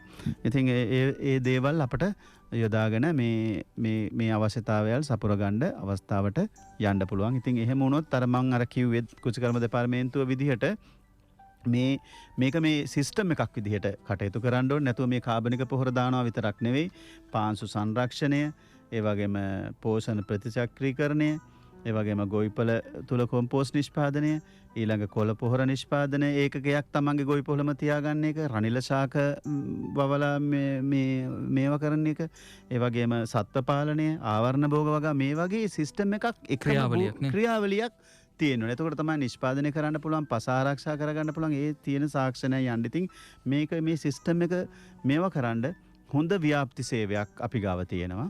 ඉතින් ඒ ව්‍යාප්ති සේවය මම හිතන ඒකේ ලොකු වැඩසටහනක් අපි කරන්න බලාපොරොත්තු වෙනවා. හැම පළාත තුළම හැම මුළු ලංකාවෙම වැඩසටහනක් හදලා මේක ව්‍යාප්ත කරන වැඩසටහනකට යනවා. ඒ වගේම දිරිමත් කිරීමේ වැඩසටහනකුත් අවශ්‍යයි. දිරි දීමනත් මම හිතන ඉස්සරහට කරන්න අවශ්‍ය වෙයි. එහෙම වුණොත් තමයි මේ වැඩසටහන ඉතාම සාර්ථක කරන්නේ. එහෙම වුණොත් අපට හොඳ වැඩසටහනක් යන්න පුළුවන්. අපේ කෘෂිකර්ම දෙපාර්තමේන්තුව මගින් විවිධ තාක්ෂණ පාංශු සංරක්ෂණයට, භෝගමාරුවට, අතුරු භෝග වගාව, මිශ්‍ර වගාවට, ඒ වගේම කාබනික ද්‍රව්‍ය මොනවාද එකතු කරන්න ඕනේ, ශුද්‍ර ජීවීන් කොහොමද යොදාගන්නේ, ඒ වගේම මේ විවිධ මේ යාන්ත්‍රික වල් පාලනය කොහොමද, ඔරොත්තු දෙන මේ කියන්නේ මේ ප්‍රභේද මොනවාද, ඒ සියලු තාක්ෂණයන් හොයාගෙන ඒ දැනුම කෘෂිකර්ම දෙපාර්තමේන්තුව සතුව තියෙනවා. ඒ දැනුම විතරක් නෙවෙයි මේවා ප්‍රායෝගිකව යොදලා ඒ අවස්ථාව ඒ දේවල් ඒ හැකියාවල් දෙපාර්තමේන්තුව සතුව තියෙනවා. ඉතින් මේවා යොදාගෙන අපි ඉස්සරහට මේ වැඩසටහන සාර්ථක කරගන්න උපරිම කැපකිරීමෙන් කටයුතු කරනවා කියන පණිවිඩයක් දෙනවා. ඒ හින්දා අවසාන වශයෙන් අර මේ මම කැමති අර ජීවාංගුරු ගැන අපි කතා කරපු නිසා මේ ජීවාංගුරු හදාගන්න එක ගැනත් අපි කතා කළා මේ වැඩසටහන තමයි දැන් ලංකාවේ එච්චර ප්‍රසිද්ධ නෑ ජීවාංගුරු ගැන කතා කරන්න. නමුත් ලෝකේ ගත්තාන් පස්සේ ජීවාංගුරු විශාල වශයෙන් පාවිච්චි කරනවා. එකක් තමයි ඔය දැන් පස සුවපත් කරන්න නම් ජීවාංගුරු යොදන්න ඕනේ. දැනට ලංකාවේම නිෂ්පාදනය වෙනවා පොඩි ප්‍රමාණයක් පොඩි ප්‍රමාණ විදිහට නිෂ්පාදනය කරනවා. ඉතින් එකක් තමයි ජීවාංගුරු විශේෂයෙන්ම ගොඩක් කලාට අපි වැඩියෙන්ම අඟුරු විදිහට පාවිච්චි කරන්නේ 10 අඟුරු. ඊට අමතරව මේ දැව ශාක යොදාගෙන ගිරිසීඩියා වගේ සහැල්ලු ශාක යොදාගෙන අඟුරු හදන්න පුළුවන්. ඉතින් මේ අඟුරු හදන විවිධ ක්‍රම තියෙනවා. මේක හදන්න ඕනේ නිර්වායු තත්ත්වයට. නිර්වායු තත්ත්වයට දහනය කිරීමක් සිද්ධ කරන්න ඕනේ. එහෙම වුණාන් පස්සේ තමයි මේ අඟුර හැදෙන්නේ. මේ අඟුරු සාමාන්‍යයෙන් අවුරුදු 10 ගාණක් පසේ තියෙනවා. මේ ජීවාංගුරු දිරාපත් වෙන්නේ නැහැ. ඉතින් එකක් තමයි ජීවාංගුරු තියෙන වැදගත්කම තමයි මේ අපි විශේෂයෙන්ම මේ පොහොර දැමීමේදී මේ බැරායන පසේ තියෙන මේ අපට අහිතකර මේ රෝග වලට සාමාන්‍ය ඔරොත්තු මේ වග කියන අයන මේ කැඩ්මියම් ලෙඩ් වගේ අයන බැරායන ස්ථිරව ගබඩා කරගෙන තියාගෙන ඉන්නවා. ස්ථිරව මේකේ රඳවගෙන තියාගෙන ඉන්නවා. ඒ වගේම අනිකුත් අයන අපේ ශාක වලට වැදගත් වෙන අයන, ඒ කියන්නේ ෆොස්ෆරස්, පොටෑසියම්, නයිට්‍රජන් වගේ දේවල් ඒ අයන මේ තුල රඳවගෙන හිමින් ශාකයට නිදහස් කරන ක්‍රමයක් තියෙනවා. ඉතින් මේ ජීවාංගුරු ඊටාම හොඳ අවස්ථාවක්. ජීවාංගුරු දැමීම නිසා පස ගොඩක් කලාට තෙතමනේ ආරක්ෂා කර ගැනීම, ඒ වගේම පෝෂණ ද්‍රව්‍ය රඳවා ගැනීම දේවල් කරන්න පුළුවන්. ඉතින් ජීවාංගුරු අපට හදන්න අපි බැරල් එකක් අපි හඳුන්වා දීලා තිබ්බා වයම් පළාතෙන්. නමුත් ඊට වැඩිය මම හිතනවා මම තායිලන්තයෙන් මම අර ගියාපු මේ වැඩසටහනෙන්ම අපි දැක්කා ජීවාංගුරු හදන විවිධ ක්‍රම භාවිතා කරනවා. අපි බලාපොරොත්තු වෙනවා දැනට අපි පටන් අරගෙන තියෙනවා වාරිපොළ ගොවිපොළ තුල කුසකර්ම දෙපාර්තමේන්තුවේ වාරිපොළ ගොවිපොළ තුල මේ ජීවාංගුරු මේ අලුත් ක්‍රමයට නිෂ්පාදනය කරන ප්‍රායෝගික වැඩසටහනක් අපි සාකච්ඡා කරලා ආරම්භ කරලා තියෙනවා. ඉතින් මම හිතනවා හොඳ ප්‍රතිඵල ලබා ගන්න පුළුවන් වෙයි කියලා. ජීවාංගුරු ඇත්තමයි විශාල වශයෙන් පසට එකතු කිරීම ඉතා වැදගත්. අපහසුයි හදන්න. නමුත් මේ ජීවාංගුරු හොඳ ඉල්ලුමකින් නිෂ්පාදනය කරොත් අපේ ලංකාවට ඉතින් මේ තියෙන මේ වපසරියත් එක්ක අපට ජීවාංගුරු මේ ප්‍රසිද්ධ කිරීමේ ප්‍රොමෝට් කිරීමේ හැකියාවක් මම හිතන හම්බ වෙයි. ගොවි මහතුරේකට පෙළඹෙයි, අපි ව්‍යාපාරිකයන් පෙළඹෙයි, නිෂ්පාදනය කරලා ජීවාංගුරුත් දෙලඳ පොළට ලබා දුන්නොත් අපට මම හිතනවා මේ තියෙන මේ පෝෂණ අවශ්‍යතා අඩු කරගෙන ඒ නිෂ්පාදනය වැඩි කරගන්න දායක කරගන්න පුළුවන් වෙයි කියලා. ඉතින් හරි ලේසියෙන් මේ ජීවාංගුරු හදන්න පුළුවන්. මම හිතනවා ඒ ගැනත් තොරතුරු පසුව අපි අම්මන් අර කියපු මේ අපේ මුහුණු පොතට සම්බන්ධ වෙලා ඒ තොරතුරු ලබා ගන්න කටයුතු කරන්න කියලා. මේ සියල්ලම එකතු කරලා දැන් මේක අභියෝගයක් විදියට අපේ ගාව තියෙන එක කියන එක තමයි ඔබතුමා හැම වෙලේම කියන්නේ. කියන්නේ මේක කරන්න පුළුවන්. ඒකට අපි ටිකක් මහන්සි වෙලා කැපවීමෙන් මේවා හිතට අරගෙන මේ දේවල් එක්ක අවබෝධයෙන් යන්න ඕන. අර ක්‍රියාවලියක් මේක එක කොම්පෝස්ට් පොහොර ටිකක් දාන එක නෙවෙයි කාබනික වගාව කියලා කියන්නේ. මේ ක්‍රියාවලිය මුලින් ඉඳලා බිම් සැකැස්ම ඉඳලම වගාව අවසානයේ දක්වා මේ ක්‍රියාවලියක් එක්ක නිරත වුණොත් මේක කරන්න පුළුවන් කියලා. අවසාන වශයෙන් මේ සියල්ලම එකතු කළ මොකක්ද දෙන්න තියෙන පණිවිඩය අපේ ගොවි මහතුන්? විශේෂයෙන්ම තමයි මම හිතනවා අපට අර එක මහත්තයෙක් කතා කරා අපට හොඳ හැකියාවක් තියෙන මේ කතා කරපු ඔක්කොම කිව්වේ පුළුවන් කියලා. මට හරි සතුටුයි මේ ඒ ගැන. ඉතින් ඔක්කොම කිව්වේ පුළුවන්, අපට කරන්න පුළුවන්, හොඳ තැනකට ඇවිල්ලා තියෙන්නේ කියලා. ඉතින් මට හිතනවා අපට මේ අපේ ගොවි මහත්තුරුන්ට මේක හරහා විවිධ ව්‍යාපෘති ගොඩනැගේ. විවිධ ආදායම් මාර්ග ගොඩනැගේ. ඒත් එක්කම පස සරු වෙයි. ඒ වගේම පස නිරෝගීමත් වෙයි. ඒ හැකියාවේ වෙන පෙර ගමන මම හිතන ඉස්සරහට පටන් ගන්න අවස්ථාවක් ඇවිල්ලා තියෙනවා. ඉතින් අපට හොඳ දැන් රජයේ ප්‍රතිපත්තියක් තියෙනවා. හොඳ ප්‍රතිපත්තියක් තියෙනවා. මේවා මොටිවේට් වෙන ප්‍රතිපත්තියක් තියෙනවා. ඉතින් ඒ නිසා අපට හරි ලේසි. ඉස්සර හරි අමාරු නම් මේ කාබනික කෘෂිකර්මය ගැන කියන්න අපට මේ ජීවාංගුරු දාන්න, මේ ජීවමෘතම් දාන්න, පණුදිර දාන්න කිව්වට කට්ටිය එහෙම එතෙන්ට ගියේ නැහැ. නමුත් මං හිතන විදිහට දැන් ඒක පෙළඹෙන්න රජයේ මගින් අපට අවස්ථාවක් දීලා තියෙනවා. ඒ නිසා ඒ අවස්ථාවක් කරගමු කියලා මම ඔක්කොගම කට්ටියගෙන් කාරණයක ඉල්ලා හිටිනවා. ගැටලු තියේයි. ඒ ගැටලු සියල්ලම එකින් එක හිමින් විසඳමින් මේ වැඩසටහන සාර්ථක කරගන්න උපරිම කැපකිරීමෙන් වැඩ කරමු කියලා ඒ පණිවිඩේ මම සියලුම පාර්ශවයන්ට නිලධාරීන්ට සහ ගොවි මහතුරුන්ට ලබා දෙනවා. වයම් පළාතේ වගකීම් නිලධාරියා විදියට කෘෂිකර්මාන්තයේ වයම් පළාතට මේකට සූදානම්. අපි සූදානම්. අපි සියලුම අධ්‍යක්ෂකවරු එකතු වෙලා මේ කොවිඩ් තත්ත්වය වුණත් අපි තමයි රැස්වෙන්න බෑ. නමුත් ඒ රැස්වීම ඒ නියමිත ප්‍රමාණය මේවා කරලා අපි වැඩසටහනක් අපි හදලා තියෙනවා. මේ වැඩසටහනේ මේ තියෙනවා ගොඩාක් අංශ 4කට අපි කඩලා තියෙනවා මේ වැඩසටහන. එකක් තමයි කඩිනම් වැඩසටහන, ඒ වගේ මධ්‍යකාලීන වැඩසටහන සහ පසු වැඩසටහන. ඉතින් අපි විශේෂයෙන්ම අපේ ගොවියන්ගේ වෙළඳපොළ වගේ දේවල් අපි හොඳ අත්දැකීමක් තියෙනවා. ඒ වගේම පාරිසරික කෘෂිකර්මයේ කටයුතු කරලා විවිධ දේවල් අඳුන්ලා දීලා මං හිතන පළාත් අධ්‍යක්ෂක ගණනාවක් මේකට උදව් කරා අපට. ඒ අධ්‍යක්ෂකරුන්ගේ ඒ අදහස් හරහා දිගටම වයඹ ඉස්සරහට ගියපු අවස්ථාවක්. ඉතින් ඒ හරහා ඒ දැනුම අපි පාවිච්චි කරගෙන වැඩසටහනක් හදලා තියෙනවා. එකක් තමයි පුහුණු මධ්‍යස්ථාන හදා පුහුණු කිරීම. ඒ වගේම අර ගොවි මහතුරු යෝජනා කරා වගේ විවිධ කණ්ඩායම් හදලා විවිධ ඔන්ලයින් ක්‍රමයට මධ්‍යගත විදිහට මේ තාක්ෂණය යන එක. ඒ වගේම ව්‍යාපාරිකයන් මේ කාබනික නිෂ්පාදන කරන ව්‍යාපාරිකයන් දිරිගන්වන වැඩසටහන්, ඒ වගේම දිරිගන ව්‍යාපෘති සූදානම් කිරීම, ඒ ව්‍යාපාරිකයන්ට ඒ දැනුම ලබා දීම, ඒ වගේම ව්‍යාපාර සඳහා ඒ සියලුම තොරතුරු ලබා දීම වැඩසටහන්, ඒ වගේම කාබනික කෘෂිකර්මය අලවිය, ඒ වගේම අලවි ප්‍රවාහනය, ඒ වගේ අලවි මධ්‍යස්ථාන, ඒ වගේම මේ ව්‍යාපෘති හරහා අපි ගොවීන්ගේ වෙළඳපොළ ශක්තිමත් කරන දේවල්, ඒ වගේම ඒ වගේ වැඩසටහන් රාශියක් ක්‍රියාත්මක කරලා තියෙනවා. අපි සැලසුම් කරලා තියෙනවා. මම හිතන්නේ මේ සැලසුම් මේ කොවිඩ් තත්ත්වය පහ වෙනමත් එක්ක අපි ඉස්සරහට මේ ගොවි මහතුරු අතර දැනගන්න පුළුවන් වෙයි කියලා වයම් පළාත් තුළ මේ මොකද්ද මේ වැඩසටහන කියලා. මම හිතන්නේ මේ දවස්වල අපිට රසායනික පොහොර දෙන්න කියලා ගොවි මහතුරු මේ තමන්ගේ කුඹුර මැදට ගිහිල්ලා පෝස්ටරයක් අල්ලගෙන උද්ඝෝෂණය කරන එක දකින්න. අපි මේ වැඩපිළිවෙලත් එක්ක ක්‍රියාත්මක වුණොත් එම අනාගතේ අපිට දකින්න පුළුවන් අපිට කොම්පෝස්ට් දෙන්න කියලා ඉල්ලීම් කරන ගොවි මහතුරු ටිකක් අපිට බලා ගන්න පුළුවන් වුණොත් මේ කාබනික පොහොර වගාවට ගිහිල්ලා එහි ප්‍රතිඵලත් එක්ක ඒවා අපිට ලබා දෙන්න කියන ඉල්ලීම කරන්න පුළුවන් තැනකට යොමු කරවා ගන්න පුළුවන්කමක් තිබුණොත් හොඳයි. මම හිතන්නේ එහෙම ගමනක් යන්න පුළුවන්. මේක අර අභියෝගාත්මක එකක් වුණාට මේකට කොහෙන් හරි අපි එළඹෙන්න ඕන. මේ පිවිසුම අපි ලබා ගන්න ඕනේ. ඉතින් ඒක හොඳ අවස්ථාවක් රජය අපිට ලබා දීලා තියෙනවා. ඒ නිසා අපි හැමෝම එකතු වෙලා මේකට මේ ගමනට යම් පියවරක් තබමු. හෙට දවසේ ඒකේ අපිට සුබ ප්‍රතිඵල දකින්න පිළිවන්කම ලැබේවි. අපේ ශිස්ත්‍ර කුමාර මහත්මයාට කතා කරනවා නම් අපි පෞද්ගලික දුරකථන අංකයත් මතක් කරනම් 071 21 43 127 071 21 43 127 මේ කතා කරපු දෑ තුළ යම් පැහැදිලි කිරීමක් කරගන්න ඕන නම් කතා කරන්න පුළුවන්. ස්තුතියි අද මේ කතා බහට සම්බන්ධ වුණු කෘෂිකර්ම දෙපාර්තමේන්තුවේ වයම් පළාත් කෘෂිකර්ම අධ්‍යක්ෂ ශිස්ත්‍ර කුමාර මහත්මයාට අදත් වැඩසටහන සම්බන්ධීකරණය කළේ කෘෂිකර්ම දෙපාර්තමේන්තුවේ මාධ්‍ය සම්බන්ධීකාරක තරංග ධර්මසේන පළවෙනි මැද හිටිය සඳුන්. ස්තුතියි හැමදෙනාටම. අපි සමුගෙන යනවා. ඔබට සුබ දවසක්.